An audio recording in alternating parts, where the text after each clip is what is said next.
Hello friends, welcome to Green Cross Tutorials and AgriSet Guru Facebook page.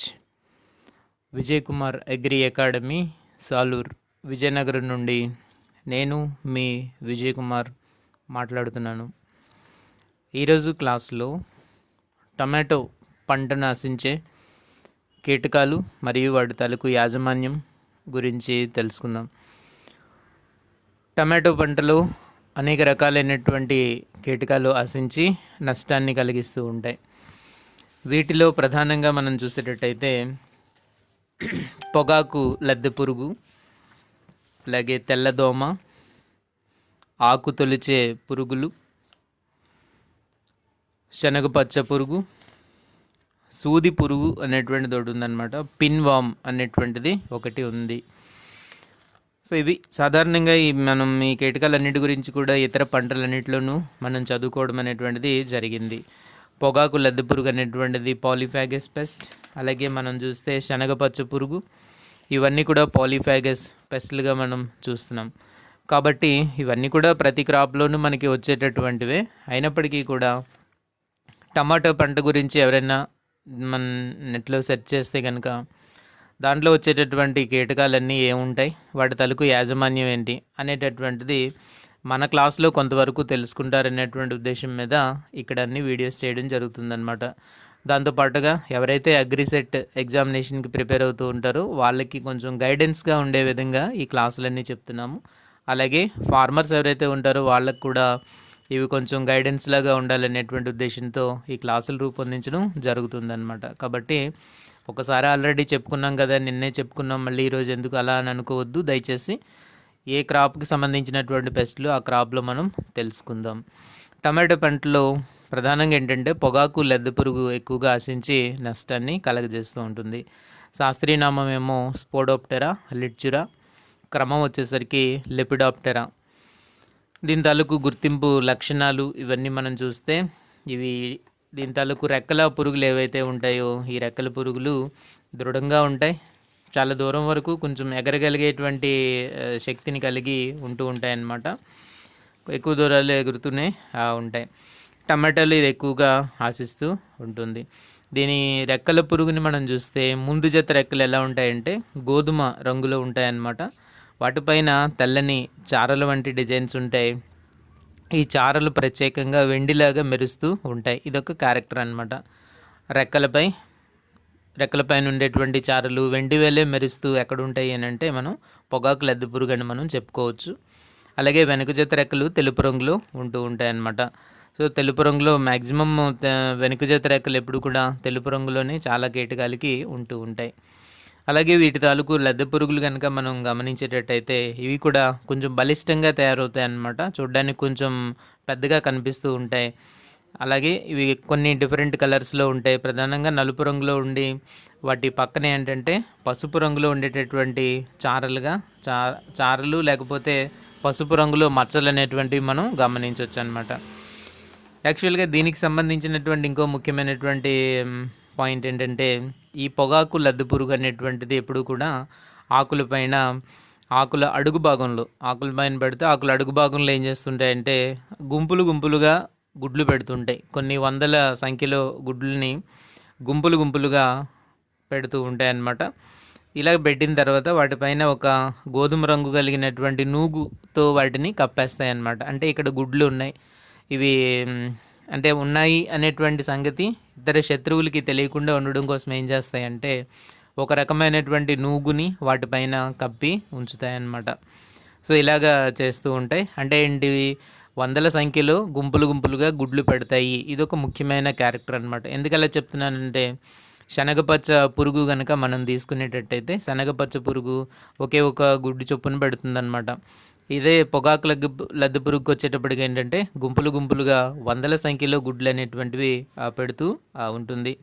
So అప్పుడు ఏం జరుగుతుంది, వీటి నుంచి పిల్ల పురుగులు అనేటువంటివి వెలువడతాయి. ఈ గుడ్ల నుంచి పిల్ల పురుగులు వెలువడుతూ ఉంటాయన్నమాట. ఇవి ఎర్లీ స్టేజెస్లో ఎలా ఉంటాయనంటే లేత ఆకుపచ్చ రంగులో ఉంటాయి. వయసు పెరుగుతున్న కొలది ఏమంటే లేత ఆకుపచ్చ రంగు నుంచి అలాగా లేత గోధుమ రంగు, అలాగే ముదురు గోధుమ రంగుకి మారుతూ ఉంటాయి అన్నమాట. అలాగే లార్వా పెద్దదవుతున్న కొద్దీ ఏమవుతుందంటే దాని మీద ఒక ప్రముఖంగా కొన్ని మచ్చలు అనేటువంటివి కనబడుతూ ఉంటాయి. శరీరం పైన నల్లని మచ్చలు కనిపిస్తూ ఉంటాయి. అలాగే మొత్తం శరీరం అంతా కనుక మనం చూస్తే సన్నగా లేతగా పసుపు రంగులో ఉండేటటువంటి గీతలు ఈ లార్వాల పైన కనిపిస్తాయి అన్నమాట. వాటిని మనం ఏమంటున్నామంటే లద్దె పురుగులు అని చెప్పేసి అంటున్నాము. సో పొగాకు లద్దె పురుగు యొక్క జీవిత చక్రం దాదాపుగా 30 నుంచి 40 రోజుల్లో పూర్తి అవుతుందన్నమాట. పొగాకు లద్దె పురుగు జీవిత చక్రం 30 నుంచి 40 రోజుల్లో పూర్తి అవుతూ ఉంటుంది. ఇది జనరల్గా జరుగుతుంది. ఇది పంటకు ఏ విధంగా నష్టాన్ని కలుగజేస్తుంది అనేది ఒకసారి మనం చూస్తే, పంటకి సంబంధించినంత వరకు తొలి దశలో ఉండేటటువంటి లద్దె పురుగులు ఉంటాయి కదా, ఇవి ఏం చేస్తూ ఉంటాయంటే గుంపులు గుంపులుగా ఆకులపైన చేరతాయి. టొమాటో పంటలో ఆకులపైన చేరి ఆకులపైన ఉండేటటువంటి పత్రహరితం ఏదైతే ఉంటుందో దాన్ని గోకి తింటూ ఉంటాయన్నమాట. మరికొన్ని సందర్భాల్లో ఏం చేస్తూ ఉంటాయి, ఆకుల్ని కూడా కంప్లీట్గా తినేయడం జరుగుతుంది. అలాంటప్పుడు మనకు అక్కడ కేవలం ఈనెలు మాత్రమే మిగులుతాయి అన్నమాట. ఇలాగ ఈనెలు మాత్రమే మిగిలినటువంటి ఆకుల్ని మనకి ఏమంటామంటే జల్లెడ ఆకులు అని చెప్పి అంటూ ఉంటాం. జల్లెడ ఆకులు అని అంటారు. కాబట్టి చెప్పాను కదా, జల్లెడ ఆకులు చేసే పురుగులు అని చెప్పి ఒక పేజీలో మనం రాసుకోవాలి. అందులో పొగాకు లద్దె పురుగు ఫస్ట్ ఉండాలి. ఇలాగ పెరుగుతున్న కొద్దీ ఈ లద్దె పురుగులు ఏం చేస్తూ ఉంటాయంటే ఆకుల్ని తినేస్తే ఈనెల్ని మాత్రమే ఫైనల్గా మిగులుస్తూ ఉంటాయన్నమాట. ఇంకా దీన్ని మనం ఇంకా చూసేటప్పుడు ఏంటంటే ఈ కాయ దశలో కనుక ఉండేటట్టయితే పంట, అప్పుడు లద్దె పురుగులు ఏం చేస్తాయంటే కాయ లోపలికి ప్రవేశిస్తూ ఉంటాయి. వంకర టింకరగా రంధ్రాలు అనేటువంటివి చేస్తాయి అన్నమాట. వంకర టింకర రంధ్రాలు చేసి లోపల ఉండేటువంటి పదార్థాన్ని అంతటినీ కూడా తినేయడం జరుగుతూ ఉంటుంది. ఒకటి గుర్తుపెట్టుకోవాలి, శనగపచ్చ పురుగు అయితే సగం శరీరాన్ని లోపల సగం శరీరాన్ని బయట పెట్టి నష్టపరుస్తూ ఉంటుంది. పొగాకు లద్దె పురుగు అలాగే ఉండదు. అవసరమైతే కాయ లోపలికి కూడా ప్రవేశించి అక్కడ ఉండేటువంటి ఆ పదార్థాన్ని అంతటిని కూడా తిని నష్టపరుస్తూ ఉంటుంది. అది కూడా వంకర టింకరగా రంధ్రాల లోపల చేసుకుంటూ వెళ్ళి సొరంగాల మాదిరిగా అక్కడ ఉండేటువంటి పదార్థాన్ని అంతటిని కూడా నష్టపరుస్తూ ఉంటుందన్నమాట. ఈ విధంగా పొగాకు లద్దె పురుగు అనేటువంటిది ఎక్కువ నష్టాన్ని కలిగిస్తుంది. ఆల్రెడీ మనకి ఇవన్నీ కూడా తెలిసినప్పటికీ కూడా పొగాకు లద్దె పురుగు గురించి లేకపోతే శనగపచ్చ పురుగు గురించి మనకి అన్నీ బాగా తెలిసినప్పటికీ పదే పదే మనం చదువుకోవడం అనేది మంచిది అన్నమాట. ముఖ్యమైనటువంటి కీటకాల గురించి ఎన్ని ఎక్కువసార్లు మనం చదువుకుంటే అంత మంచిది. ఈ పొగాకు లద్దె పురుగులు, శనగపచ్చ పురుగులు, వీటి తాలూకు లక్షణాలు, వీటన్నిటి గురించి మనకి ఎప్పుడు కూడా ఎగ్జామ్స్లో తప్పనిసరిగా అడుగుతూ ఉంటారు. కాబట్టి ఎన్నిసార్లు మనం రిపీట్ చేసుకుంటే అంత మంచిది. నాకే చిరాకు లేకుండా నేను ఎన్నిసార్లు చెప్పినా మళ్ళీ మళ్ళీ నేను చెప్తున్నాను. కాబట్టి మీరు కూడా ఏం చేయాలని అంటే, మనం నిన్నే కదా విన్నాం మళ్ళీ ఏమింటే అలా అనుకోవద్దు దయచేసి. వీటి గురించి కొద్దిగా తెలుసుకోవడానికి ప్రయత్నం చేయండి. ఎన్నిసార్లు మనం రిపీటెడ్గా వింటే అంత మైండ్లో మనకి అది ఫిక్స్ అవుతుందన్నమాట. అప్పుడు ఇంకా ఈజీగా ఉంటుంది కదా మీరు చదువుకోవడానికి. సో ఇదన్నమాట. ఏం చేద్దాం ఇంకా దీనికి సంబంధించినటువంటి దీంట్లో చూస్తే ఏంటంటే, దీని జీవిత చక్రం అనేటువంటిది 30 నుంచి 40 రోజుల్లో ఇది పూర్తవుతూ ఉంటుందని మనం తెలుసుకున్నాం. ఎప్పుడైనా సరే ఒకవేళ ఏదైనా టమాటా క్రాప్ మీద ఆశించినప్పుడు అక్కడ మనం చూసేటప్పుడు ఏంటంటే ఆకులు జల్లెడాకుల్లాగా మారాయంటే పొగాకు లద్దె పురుగు ఆశించినట్టు మనం చూడొచ్చు. దీనికి సంబంధించినటువంటి లార్వాలు ఎప్పుడు కూడా పగలు సమయంలో ఎక్కువగా దాడి చేయకుండా రాత్రి సమయంలోనే ఎక్కువ దాడి చేస్తాయి పొగాకు లద్దె పురుగులు. సాయంత్రం 5 గంటల నుంచి ఉదయం 5 గంటల వరకు కూడా పొలంలో విపరీతంగా నష్టాన్ని కలిగిస్తాయి. కొద్దిగా లైటింగ్ వచ్చే సమయానికి ఏంటంటే భూమి పైన ఉండేటువంటి పగుళ్ళ దగ్గర, అలాగే మొక్కల తాలూకు మొదళ్ళ దగ్గర, ఆకుల సందుల్లోనూ ఎక్కడ నీడగా ఉంటే ఆ ప్రదేశంలో దాక్కుంటాయి అన్నమాట. అక్కడ అలాగ సేద తీరిన తర్వాత చల్లగా ఉండేటువంటి సమయంలో బయటకు వచ్చి రాత్రంతా కూడా పంట పైన నష్టాన్ని కలిగిస్తూ ఉంటాయి. రాత్రిపూట ఎక్కువగా నష్టాన్ని కలిగిస్తూ ఉంటాయి అన్నమాట. ఆకుల్ని తినేయడం అనేటువంటిది రాత్రిపూట ఎక్కువగా జరుగుతూ ఉంటుంది. సో ఎప్పుడైనా సరే ఒక ప్లాట్లో ఉండేటువంటి పంట మీద ఆశించినప్పుడు ఒకవేళ అక్కడ ఇంక తినడానికి ఏమీ లేదనుకోండి, అప్పుడు మిగిలినటువంటి పొలాలకు కూడా ఇవి వలస వెళుతూ ఉంటాయి. అది బాగా గుర్తుపెట్టుకోవాలి. వలస మిగిలినటువంటి పొలాలకి అవి వలస వెళ్ళిపోతుంటాయి. వలస వెళ్ళే కీటకాలు అని ఒక దగ్గర రాసుకోమని చెప్పాను. సో దీంట్లో మనం ఈ కేటగిరీలో చూస్తే ఎర్ర గొంగళి పురుగులు అనేటువంటిది ఒకదాన్ని మనం చూస్తాం. అవి కూడా అలాగే ఎర్ర గొంగళి పురుగులు వేరుశనగ పంట నాశించినప్పుడు ఇంకా మరి తినడానికి అక్కడ ఏమీ లేదనుకోండి, అంతా పంట అంతటినీ కూడా ఆకులన్నింటినీ కూడా జల్లెడాకులు చేసాయి అనుకోండి, అప్పుడు ఏం చేస్తాయంటే వెంటనే అవి గుంపులు గుంపులుగా నడుచుకుంటూ అంటే వాటి స్టైల్లో బయలుదేరి ప్రక్కన ఉండేటువంటి పొలంలోకి వెళ్ళిపోతాయి అన్నమాట. వలస వెళ్తాయి. వలస వెళ్ళే కీటకాలకి లద్దె పురుగులకి ఎగ్జాంపుల్ ఏంటనంటే మనం వీటి గురించి చెప్పుకోవచ్చు అనమాట. ఇంకా కొన్ని రకాలైనటువంటివన్నీ వస్తుంటాయి. వచ్చినప్పుడు వాటిలో మనం యాడ్ చేసుకోవచ్చు. ప్రస్తుతానికి ఏంటంటే పొగాకు లద్దె పురుగు, అలాగే ఎర్ర గొంగళి పురుగులు ఈ వలస వెళ్ళేటువంటి కీటకాలకి ఎగ్జాంపుల్స్ అనమాట. సో పక్కన ఉండేటువంటి పొలాలు కూడా వెళ్ళిపోతాయి. అక్కడ కూడా మొక్కలన్నింటినీ కూడా జల్లెడాకుల్లాగా చేసి మోడుల్లాగా చేసి మరొక పొలాలకి వలస వెళ్ళిపోతూ ఉంటాయన్నమాట. ఇలాగా ఇవి నష్టాన్ని కలగజేస్తూ ఉంటాయి. కాయలపైన రంధ్రాలు ఎక్కువగా చేయడం అనేటువంటిది చూస్తూ ఉంటాం. దీంట్లో మనకి నివారించుకునేటువంటి పద్ధతులు అనేకం మనం ఇంతకు ముందే మనం తెలుసుకున్నాం. ఏంటంటే కొన్ని నివారణ పద్ధతులన్నీ ఒకసారి మనం చూస్తే కనుక ఈ ఆముదం మొక్కలు ఉంటాయి కదా, ఆముదాన్ని ఎర్ర పంటగా మనం వేసుకోవాలి. ఎకరానికి ఒక 50 మొక్కలు చొప్పున అవి వేసుకుంటే అది ఎర్ర పంటలాగా పనిచేస్తుంది అనమాట. ఏదైతే ఆముదం మనం వేసామో ఈ ఆముదం ఆకులపైన ఇవి గుడ్లు పెడతాయి.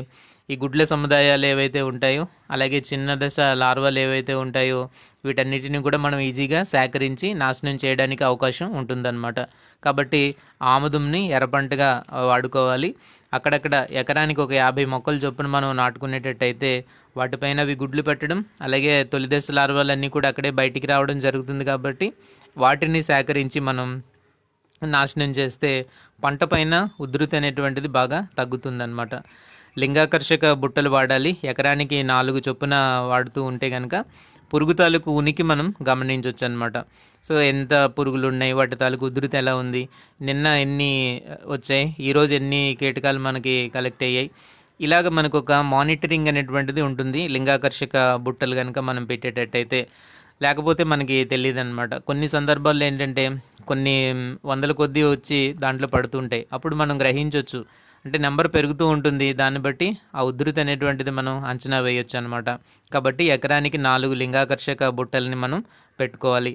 ఈ గుడ్ల సముదాయాలు ఇవన్నీ కూడా మనం ఒకవేళ గమనించామనుకోండి, ఒకవేళ ఎర్లీ స్టేజెస్లో కనుక గుడ్ల సముదాయాలు మనం గమనించేటట్టయితే 5% వేపగింజల కషాయాన్ని మనం పిచికారీ చేయాలి. ఎప్పుడు మనం పిచికారీ చేయాలి అని అంటే సాయంత్రం సమయంలో మాత్రం పిచికారీ చేస్తే చాలా ఫలితం అనేటువంటిది ఉంటుంది. సో ఈ లింగాకర్షక బుట్టలు పెట్టడము, అలాగే వేపగింజల కషాయం చేయడం అనేటువంటిది కొన్ని ముఖ్యమైనటువంటి యాక్టివిటీస్. వేపగింజల కషాయంలో ఉండేటటువంటి అజాడిరెక్టిన్ అనేటువంటి రసాయనం ఉంటుంది కదా, దీనికి ఏంటంటే గుడ్లను చంపేటువంటి శక్తి కలిగి ఉంటుంది. సో ఓవిసైడ్ అని దీన్ని అంటారనమాట. కాబట్టి తొలి దశలో ఉండేటువంటి లార్వాలు, అలాగే గుడ్లు ఏవైతే ఉంటాయో గుడ్లని కూడా చంపేటటువంటి శక్తిని కలిగి ఉంటుంది వేపగింజల కషాయం. వేపగింజల కషాయంలో ఉండేటువంటి రసాయనం ప్రధానంగా ఏంటంటే అజాడిరెక్టిన్ అనేటువంటి రసాయనం దాంట్లో ఉంటుంది. ఇంకా మిగిలినవి కూడా ఉంటాయి కదా, మనం తెలుసుకున్నాం. నింబిడిన్ టీ అనేటువంటిది, అలాగే మెలియాంట్రియాల్ అని, ఇటువంటివి కూడా దాంట్లో ఉంటూ ఉంటాయి అన్నమాట. ప్రధానంగా ఉండేటువంటి రసాయనం అంటే అజాడిరెక్టిన్ అని చెప్తాం. ఈ అజాడిరెక్టిన్ అనేటువంటిది ఓబిసైడ్ అంటే గుడ్లను చంపేదిగా ఉంటుంది. అలాగే తొలిదశ లార్వాలను కూడా చంపేదిగా ఉంటుందన్నమాట. సాధారణంగా ఈ లార్వాలు పగటిపూట అంతా కూడా భూమిలో దాగి ఉంటాయి. కాబట్టి ఎక్కడెక్కడ ఉంటాయని అంటే పగుళ్ళు ఎక్కువగా ఎక్కడైతే ఉంటాయో ఆ ప్రాంతంలో ఎక్కువగా దాగి ఉంటూ ఉంటాయన్నమాట. కాబట్టి ఏం చేయాలంటే వీలైనంత వరకు కొంతమంది రైతులు ఏం చేస్తూ ఉంటారంటే ఈ పగుళ్ళు ఉంటాయి కాబట్టి నీటి సదుపాయంగానే ఉందనుకోండి, చేనంతా తడిచేటట్టుగా ఒక విడత కొంచెం తక్కువగా నీటిని అంతా తడిచేటట్లుగా నీరు కనుక పెడితే అప్పుడు ఈ లార్వాలన్నీ కొంచెం బయటటువంటి అవకాశం అయితే ఉందన్నమాట. ఎందుకంటే పగలంతా అవి ఎక్కడ దాక్కుని ఉంటాయి అన్నమాట, పగుళ్ళలో దాక్కుని ఉంటాయి, మొక్కల మొదళ్ళ దగ్గర ఉంటాయి, ఇంకా ఏదైనా వేస్ట్ మెటీరియల్ ఉంటే అక్కడ దాని కిందన దాక్కుని ఉంటాయి అన్నమాట. కాబట్టి ఏంటి చేయాలి మనం, కొంతమంది ఇలా చేస్తూ ఉంటారు, లైట్గా ఒక విడత నీరు పెట్టడం ద్వారా నీటి ప్రభావానికి అవి పైకి వచ్చేసి ఆ విధంగా మనకు దొరికే పరిస్థితి ఉంటుందన్నమాట. కాబట్టి ఆ విధంగా కూడా కొంతవరకు ఈ లార్వాలను మనం బయటికి తీసుకోవచ్చు. కొన్ని మందుల విషయానికి వచ్చేటప్పటికి ఏంటంటే క్లోరిపైరిపస్ కానీ, లేకపోతే ఎండోసల్ఫాన్ కానీ, క్వినాల్ఫాస్ కానీ, లీటర్ నీటికి చొప్పున కలుపుకొని 2 మిల్లీలీటర్లు తీసుకొని 1 లీటర్ నీటికి చొప్పున కలుపుకొని మనం పిచికారీ చేయాల్సి ఉంటుంది. సో ఈ పెద్ద లార్వాలు ఇవన్నీ ఉంటాయి కాబట్టి వీటి కోసం మనం విషపు ఎరను తయారు చేయడం అనేటువంటిది కామన్. ఒక 10 కిలోల తౌడు తీసుకోవచ్చు, 1 కిలో బెల్లం తీసుకోవచ్చు, 1 లీటర్ మోనోక్రోటోఫాస్ తీసుకోవచ్చు, లేదా కార్బరిల్ 1 కిలో తీసుకోవచ్చు అనమాట. ఇలాగ వీటన్నిటిని కూడా తీసుకొని కొంచెం నీరు కావాలంటే కొంచెం యాడ్ చేసుకొని, అంటే అవసరమైనంత వరకు నీరు, అవసరమైతే కొద్దిగా నీటిని యాడ్ చేసి చిన్న చిన్న ఉండలుగా తయారు చేసి ఈ మనం పొలంలో తీసుకెళ్ళి మొక్కల మొదళ్ళ దగ్గర కనుక పెట్టామనుకోండి, అక్కడక్కడ వరుసగా ప్రతి మొక్క దగ్గర పెట్టాల్సిన అవసరం ఏమి లేదు.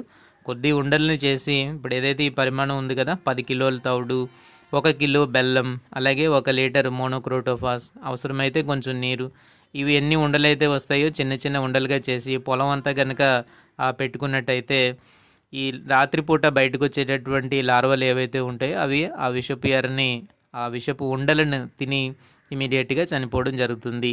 ఏదైతే తౌడు మరియు బెల్లం తాలూకు వాసన ఏదైతే ఉంటుందో వాటి కోసం అవి బయటకు వచ్చి వాటిని కొరికి తింటాయన్నమాట. ఆ విధంగా తిన్నప్పుడు అది చనిపోయేటటువంటి అవకాశం ఉంటుంది. సో విషపు ఎర్రలు పెట్టేటప్పుడు మాత్రం పెంపుడు జంతువులు కానీ చిన్నపిల్లలు కానీ అటువైపు పొలాల వైపు వెళ్లకుండా మనం జాగ్రత్తలు తీసుకోవాలి. పొలాల్లో ఏంటంటే రైతులు అక్కడే వాళ్ళ తాలూకు కళ్ళాలు ఇవన్నీ ఉంటుంటాయి కదా, కోళ్ళని పెంచుతుంటారు, ఇంకా కుక్కలు, కోళ్ళు ఉంటాయి, ఇంకా ఏమైనా మిగతా ఇవన్నీ పశువులు ఉంటాయి, ఇవన్నీ కూడా ఉంటూ ఉంటాయి. ప్రధానంగా కోళ్ళు బాగా ఎఫెక్ట్ అవుతూ ఉంటాయి అన్నమాట. కాబట్టి ఒకవేళ కనుక ఇటువంటి విషపు ఎర్రలు, విషపు ఉండలు కనుక పెట్టేటప్పుడు కొంచెం వాటిని జాగ్రత్తగా చూసుకోవాలి, లేకపోతే ఈ కీటకాలతో పాటుగా అవి కూడా చనిపోయేటటువంటి ప్రమాదం అయితే ఉందన్నమాట. ఇది పొగాకు లద్దె పురుగుకి సంబంధించినంత వరకు. సో పొగాకు లద్దె పురుగు విషయంలో మనం ఒక విషయం గుర్తుపెట్టుకోవాలి, ఏంటంటే ఇది గుడ్లని గుంపులు గుంపులుగా పెడుతుంది. వాటిపైన ఒక బూడిద రంగులో ఉండేటటువంటి, లేకపోతే గోధుమ రంగులో ఉండేటువంటి ఒక నూగుని దానిపైన కప్పడానికి ప్రయత్నం చేస్తుంది. అలా కప్పడం ద్వారా ఏంటంటే శత్రువుల బారి నుంచి తప్పించుకోవడానికి న్యాచురల్గా జరిగేటటువంటి ఒక ఏర్పాటు అంతే. ప్రతిదానికి కూడా న్యాచురల్గా ఒక గుడ్లని అది ప్రొటెక్ట్ చేసుకుంటుంది, దాని తాలూకు సైజుని బట్టి, దీన్ని బట్టి ప్రొటెక్ట్ చేసుకోవాలనేటువంటి ఉద్దేశంతో అది ఆ విధంగా చేస్తుందన్నమాట. అంటే ఏ విధంగానైనా సరే కాపాడుకోవాలనేటువంటి అది న్యాచురల్గా ప్రకృతిలో ఉండేటటువంటి అంశం అది. ఏ కీటకం తాలూకు గుడ్లని, లేకపోతే ఏ జీవి దానికి సంబంధించినటువంటి పిల్లలు కానీ గుడ్లు కానీ ఏవైతే ఉంటాయో వాటిని ఎలాగైతే కాపాడుకోవడానికి ప్రయత్నం చేస్తాయో పొగాకు లద్దె పురుగు కూడా అదే విధంగా ప్రయత్నం చేస్తుంది. గుంపులు గుంపులుగా అయితే గుడ్లు పెట్టి ఆకులు అడుగు భాగంలో ఎక్కువగా ఇది పెడుతూ ఉంటుందన్నమాట.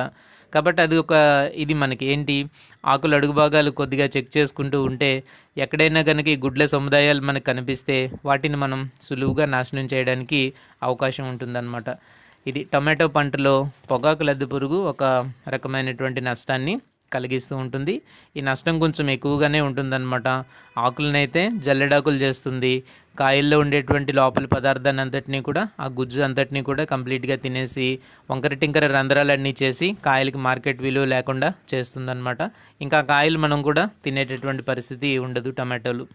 కాబట్టి ఈ విధమైనటువంటి నష్టాన్ని కలిగిస్తూ ఉంటుంది.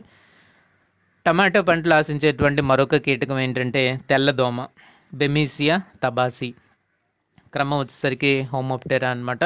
బెమీసియా తబాసి ఇతర పంటలన్నింటిలోనూ కూడా ఎక్కువ నష్టాన్ని కలిగిస్తూ ఉంటుంది. అలాగే టమాటో పంటలో కూడా బెమీసియా తబాసి అనేటటువంటిది ఎక్కువగా ఆశించి నష్టాన్ని కలిగిస్తూ ఉంటుందన్నమాట. దీని ఉధృతిని మనకు ఎప్పుడు గమనించారు అని అంటే 1983, 84 సంవత్సరాల్లో గుంటూరు, ప్రకాశం జిల్లాల్లో మిరప పంటలపైన ఎక్కువగా వీటిని గమనించారనమాట. దీనికి సంబంధించినటువంటి పిల్లదోమలేమో పసుపు రంగులో ఉంటాయి, కోడిగుడ్డు ఆకారంలో ఉంటాయని చెప్పాను. సో మనకి తెల్లదోమ గురించి అడిగినప్పుడు ఏంటంటే దాని తాలూకు లైఫ్ హిస్టరీ అంతా ఒకసారి మన కళ్ళ ముందు అలా కదలాలన్నమాట. పిల్ల పురుగులు ఏ విధంగా ఉంటాయి, అలాగే పెద్ద పురుగులు ఏ విధంగా ఉంటాయి, ఇటువంటివన్నీ కొన్ని ఇంపార్టెంట్ క్యారెక్టర్స్ అన్నీ మనం ఇంతకుముందు డిస్కస్ చేసాం.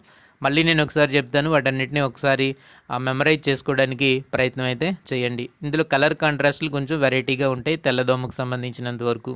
పిల్లదోమలు వచ్చేసరికి కోడిగుడ్డు ఆకారంలో ఉంటాయి, అదేవిధంగా పసుపు పచ్చ రంగులో ఉంటాయన్నమాట.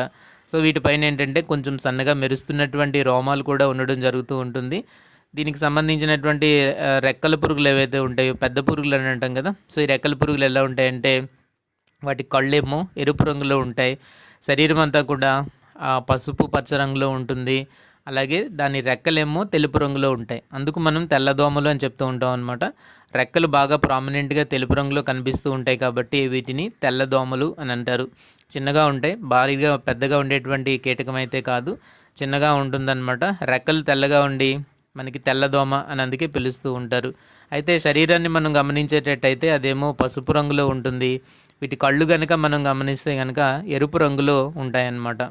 సో ఇది ఎప్పుడు ఉధృతి ఎక్కువగా ఉంటుంది అనేటువంటిది ఒకసారి మనం గమనిస్తే నవంబర్, డిసెంబర్, జనవరి, ఫిబ్రవరి ఈ మాసాల వరకు కూడా టమాటా పంట పైన దీని తాలూకు ఉధృతి ఎక్కువగా ఉంటుందన్నమాట.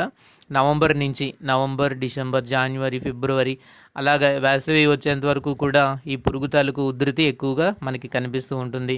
ఏం చేస్తుంది ఇది తెల్లదోమ అనేటువంటిది, ఏ విధమైనటువంటి నష్టాన్ని కలిగిస్తుంది అని అంటే ఆకుల అడుగు భాగంలో చేరి, టొమాటో పంటలో ఆకుల అడుగు భాగంలో చేరి రసాన్ని పీలుస్తూ ఉంటుంది.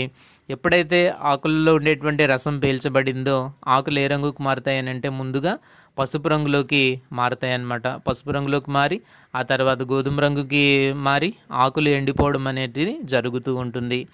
రసం పీల్చేటువంటి పురుగులు ఎప్పుడు ఆశించినప్పటికీ కూడా ఇదే విధమైనటువంటి నష్టాన్ని మనం గమనించవచ్చు. అంటే ఆకు ఎండిపోయిన తర్వాత ఆహారాన్ని ఉత్పత్తి చేసేటువంటి ఒక ఒక సెంటర్ పోయినట్టే లెక్క. ఒక మొక్క ఉంది అని అంటే దాంట్లో ఆకుపచ్చగా ఉండేటువంటి భాగాల్లోనే కదా అది ఆహారాన్ని తయారు చేసుకుంటూ ఉంటుంది. ఎప్పుడైతే ఇవి ఆశించుతాయో అప్పుడు ఏం జరుగుతుందంటే అక్కడ ఉండేటువంటి పత్రహరితం అంతా కూడా ముందు కోల్పోవడం జరుగుతుంది. ఎందుకు అని అంటే దాంట్లో ఉండేటువంటి జీవరసాన్ని అంతటినీ కూడా ఈ కీటకాలు పీల్చుకోవడం వల్ల పత్రహరితం అనేది ఉండదు. అందువల్ల పసుపు రంగులోకి మారుతాయి. ఆ తర్వాత ఎండిపోవడం జరుగుతూ ఉంటుంది. అంటే ఆ విధంగా ఏమైంది, ఆహారాన్ని తయారు చేసుకునేటువంటి ఒక సెంటర్ని అది కోల్పోయింది. అలాగ ఆకులన్నీ కూడా ఈ విధంగానే జరిగితే మొక్క చనిపోవడం జరుగుతుందన్నమాట. కాబట్టి ఇది కలిగించేటటువంటి నష్టం. అలాగే ఈ పురుగు తాలూకు ఉధృతి కనుక ఎక్కువగా ఉంటే ఆకులు, మొగ్గలు, పిందెలు ఏవైతే ఉంటాయో టమాటాలో ఆకులు రాలిపోతాయి. అదేవిధంగా లేత దశలో ఉండేటటువంటి పిందెలు రాలిపోతాయి, మొగ్గలు కూడా రాలిపోవడం జరుగుతూ ఉంటుంది. ఇది కలిగించేటటువంటి నష్టం అన్నమాట. తెల్లదోమలు ఈ విధమైనటువంటి నష్టాన్ని కలిగిస్తూ ఉంటాయి. అంతేకాకుండా ఇవి కొన్ని రకాలైనటువంటి వైరస్లను కూడా స్ప్రెడ్ చేస్తాయని మనం తెలుసుకున్నాం. తెల్లదోమలు చాలా రకాలైనటువంటి వైరస్లని మిగిలినటువంటి పంటల్లో అనేక వైరస్ తెగుళ్ళన్నింటినీ కూడా ఇవి స్ప్రెడ్ చేస్తూ ఉంటాయని మనం ఇంతకు ముందే చూసాం అన్నమాట. ఇది కొన్ని పాయింట్స్. ఇవి ఎలాగ మనం దీన్ని నివారించుకోవాలి టమాటోలు అని చూస్తే విత్తనాలని శుద్ధి చేసుకోవాలి. దేంతో విత్తనాలని శుద్ధి చేసుకోవాలి? ఇది ఒక రసం పీల్చేటువంటి పురుగు. ఒకవేళ కనుక ఇది ఆశిస్తుంది అనేటువంటి ఉద్దేశం మనకి ఉంటే, ఉద్దేశం అంటే మన ఉద్దేశాన్ని బట్టి కాదు, గత లాస్ట్ ఇయర్ టమాటో పంట వేసినప్పుడు ఏ విధంగా ఉంది, అప్పుడు తెల్లదోమ ఎక్కువగా ఆశించింది ఈ ప్రాంతంలో అనేటువంటి ఒక హిస్టరీ కనుక మన దగ్గర ఉండేటట్టయితే మనం ముందు నుంచే జాగ్రత్తలు తీసుకోవాలి. క్రొత్త సీజన్లో వేసుకునేటప్పుడు ముందు నుంచే మనం చాలా జాగ్రత్తలు అనేటువంటివి తీసుకోవాలన్నమాట. దాంట్లో ప్రధానంగా ఏం తీసుకోవాలంటే విత్తనాలను మనం నారుమడి తయారు చేసుకునేటప్పుడు విత్తనాలని శుద్ధి చేసుకోవడం అనేటువంటిది చాలా అవసరం. ఇమిడాక్లోప్రిడ్ 5 గ్రాములు 1 కిలో విత్తనానికి పట్టించి అప్పుడు మాత్రం మనం విత్తుకోవాల్సినటువంటి పరిస్థితి ఉంటుంది. చాలా మనం మార్కెట్లో విత్తనాలని కొంటూ ఉంటాం కాబట్టి మార్కెట్లో తీసుకునేటువంటి విత్తనాల్లో ప్యాకింగ్లోనే ఆల్రెడీ వాళ్ళు కొంతవరకు విత్తనాలని శుద్ధి చేసి అమ్ముతూ ఉంటారు. ప్యాకెట్ మీద మనం గమనించాలి దేనితో విత్తనాలని శుద్ధి చేశారు. ఒకవేళ శుద్ధి చేయకపోతే కనుక మనం ఇమీడియట్గా విత్తనాలని శుద్ధి చేసుకున్న తర్వాతే నారుమడిలో వాటిని విత్తుకోవాల్సి ఉంటుందన్నమాట. దేనితో విత్తనాలను శుద్ధి చేయాలి రసం పీల్చే పురుగుల బెడద నుంచి తప్పించుకోవడానికంటే ఇమిడాక్లోప్రిడ్ 5 గ్రాములు 1 కిలో విత్తనానికి 5 గ్రాములు తీసుకొని ఇమిడాక్లోప్రిడ్ తీసుకుని విత్తనాలని శుద్ధి చేయాలి. ఈ తెల్లదోమలకి ఏంటంటే పసుపు రంగు మీద బాగా ఇంట్రెస్ట్ ఆసక్తి ఉంటుందన్నమాట. పసుపు రంగు అనేటువంటిది ఎక్కడ కనబడితే అక్కడికి వెళ్ళిపోతూ ఉంటాయి కాబట్టి పసుపు రంగులు పూసినటువంటి డబ్బాలు మనం ఏర్పాటు చేయడం మంచిదన్నమాట. పొలంలో అక్కడక్కడ కూడా పసుపు రంగు పూసినటువంటి డబ్బాలను ఏర్పాటు చేయడం ద్వారా మనం చాలా వరకు వీటి తాలూకు ఉధృతిని మనం కాపాడవచ్చు. దీని ద్వారా కూడా మనకు తెలుస్తుంది పసుపు రంగు డబ్బాలు ఏవైతే ఉంటాయో వాటిపైన గ్రీజ్ కానీ ఆయిల్ కానీ లేకపోతే ఆముదం లాంటివి కానీ అంటే అతుక్కునేటటువంటి ఏదైనా సరే దాని చుట్టూ కూడా పూసి మన పొలంలో అక్కడక్కడ పెట్టినప్పుడు తెల్లదోమలు కనుక ఉంటే కనుక నేరుగా వచ్చి దాని మీద అతుక్కోవడానికి ప్రయత్నం చేస్తాయి.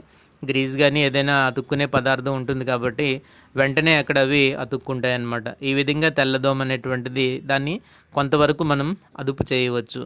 మందులు కనుక మనం పిచికారీ చేయాలని అంటే ట్రైజోఫాస్ తీసుకొని 2 మిల్లీలీటర్లు లీటర్ నీటికి మనం తీసుకోవచ్చు. అదేవిధంగా మనం మిథైల్ డెమటాన్ అనేటువంటిది కూడా మనం వాడుకోవచ్చు. మిథైల్ డెమటాన్ అలాగే అది కూడా లేకపోతే ప్రొఫెనోఫాస్ కూడా ఎక్కువగా మనం వాడుకోవచ్చు అనమాట. ఇవన్నీ కూడా ఏంటంటే ఇన్ని మందులు చెప్తూ ఉంటాం ఏంటంటే ఒకటి కాకపోతే ఒకటి మనం వాడుతూ ఉండాలి. కొన్ని సందర్భాల్లో ఏంటంటే వరుసగా వాడాల్సినటువంటి పరిస్థితులు వస్తూ ఉంటాయన్నమాట. ఒకదాని తర్వాత ఒకటి వాడాలి ఒక 10 రోజుల వ్యవధిలో. అటువంటప్పుడు మందులు మార్చుకొని వాడుకోవడం అనేటువంటిది మంచిదన్నమాట. సో ఇదొక ఇది కాబట్టి తెల్లదోమని మనం కంట్రోల్ చేయాలి అని అంటే పిచికారీ చేయాల్సినటువంటి మందులు ఏవి అని మనం చూస్తే కనుక దీనిలో ట్రైజోఫాస్ దానికి బాగా పనిచేస్తుంది. అదేవిధంగా మెథైల్ డెమటాన్ కూడా పనిచేస్తుంది అనమాట. వీటిని మనం జాగ్రత్తగా వాడుకొని ఆ పురుగు తాలూకు ఉధృతిని మనం చాలా వరకు కాపాడుకోవచ్చు. అలాగే తర్వాత వచ్చేటువంటి కీటకం టమాటోలో ఏంటంటే ఆకు తొలిచే పురుగు. దీని తాలూకు శాస్త్రీయ నామం ఏంటంటే లిరియోమైజా ట్రైఫోలి. ఆకు తొలిచే పురుగు యొక్క శాస్త్రీయ నామం ఏంటంటే లిరియోమైజా ట్రైఫోలి. క్రమం వచ్చేసరికి డిప్టెరా అనమాట. డిప్టెరా ఇది బాగా గుర్తుపెట్టుకోవాలి. డిప్టెరా ఇది ఒక రకమైనటువంటి ఈగ. దీంట్లో మనం చూస్తే ఏంటంటే ఈ పురుగు తాలూకు ఉధృతి ఎప్పుడు ఎక్కువగా ఉంటుంది, ఆగస్ట్ మరియు అక్టోబర్ వరకు ఉంటుంది. ఆగస్టులో మొదలై అక్టోబర్ దాకా దీని ఉధృతి కొనసాగుతూ ఉంటుంది. ఆకు తొలిచే పురుగు అనమాట. లీఫ్ మైనర్ అంటాం. అంటే ఏంటనమాట, ఆకు యొక్క కణజాలం మధ్య లోపలికి ప్రవేశించి అక్కడ ఉండేటటువంటి ఆకుపచ్చని పదార్థం ఏదైతే ఉంటుందో దాన్ని ఇది ఆహారంగా తీసుకుంటూ ఉంటుందన్నమాట. ఈ ఆకు పై పొర క్రింది పొర మధ్య లోపలికి ఇది చేరుతుంది. అంత మైన్యూట్గా అంత చిన్నగా ఉండేటటువంటి కీటకం అనమాట. కాబట్టి ఆ పొరల మధ్యలోకి చేరి అక్కడ ఉండేటటువంటి పత్రహరితాన్ని అంతటినీ కూడా అది తింటూ ఉంటుందన్నమాట. ఇది వెళ్ళినటువంటి మార్గాలు ఎలా ఉంటాయి, పాములు ఉన్నట్టుగా కనిపిస్తాయి అన్నమాట. ఆకులపైన పాముల వంటి మచ్చలు మనకి కనిపిస్తూ ఉంటాయి. సో పై పొర క్రింది పొర ఏమో తెల్లగా మెరుస్తూ మనకి కనబడుతూ ఉంటాయి. మధ్యలోనైతే మాత్రం ఆకుపచ్చని పదార్థం ఉండదన్నమాట. అలాగే చేసేటువంటి కీటకాలు ఇవి ఎలా ఉంటాయి, ఎర్లీ స్టేజెస్లో పిల్ల పురుగులు ఎలా ఉంటాయంటే పసుపు రంగులో ఉంటూ ఉంటాయి. రెక్కల పురుగులు చూసేటప్పటికి ఏంటంటే చిన్న ఈగ మాదిరిగా ఉంటాయి. డిప్టెరా అని చెప్పుకున్నాం కదా. సో లేత ఆకులపైన ఇది బాగా గుడ్లు పెడుతూ ఉంటుంది. ఆకు తొలిచే పురుగు గుడ్లు ఎక్కడ పెడుతుంది అని అంటే లేత ఆకులపైన పెడుతుంది. ఇంత పర్టికులర్గా చదవాలి ఎంటమాలజీకి సంబంధించి. అన్నీ ఒకేలాగా ఉన్నాయి, లేకపోతే అంత ఏం చదివినా గుర్తుండట్లేదు, ఇలాంటివన్నీ చెప్పకూడదు. అంటే మీరు అవి అప్పుడు కరెక్ట్గా వెళ్ళలేనట్లు లెక్క అనమాట. సరైనటువంటి ప్రిపరేషన్ లేదని అర్థం. కాబట్టి సిమ్టమ్స్ కానీ లేకపోతే వాటి తాలూకు ప్రధానమైనటువంటి లక్షణాలు కానీ వాటి లొకేషన్స్ ఇంపార్టెంట్. ఎప్పుడు కూడా ఎంటమాలజీ కోర్సులో బాగా ఇంపార్టెంట్ అయినవి ఏంటంటే లొకేషన్స్ అనమాట. ఎక్కడెక్కడ పెడుతున్నాయి, ఎక్కడెక్కడ గుడ్లు పెడతాయి, ఎక్కడ వాటి కోసస్థ దశలు జరుపుకుంటాయి, ఈ గుడ్లు అనేటువంటివి ఎక్కడ ఉంటాయి, కోసస్థ దశలు ఎక్కడ ఉంటాయి, లార్వాలు ఏ లొకేషన్లో నష్టాన్ని కలగజేస్తూ ఉంటాయి. అలాగా దానికి కీటకానికి ఉండేటువంటి వివిధ దశలు ఏవైతే ఉంటాయో ఆ వివిధ రకాలైనటువంటి ఆ వివిధ దశలు ఎక్కడ ఉంటాయి అనేటువంటిది ఎప్పుడు కూడా మనం దాన్ని టార్గెట్ చేసి చదువుకుంటూ ఉండాలన్నమాట.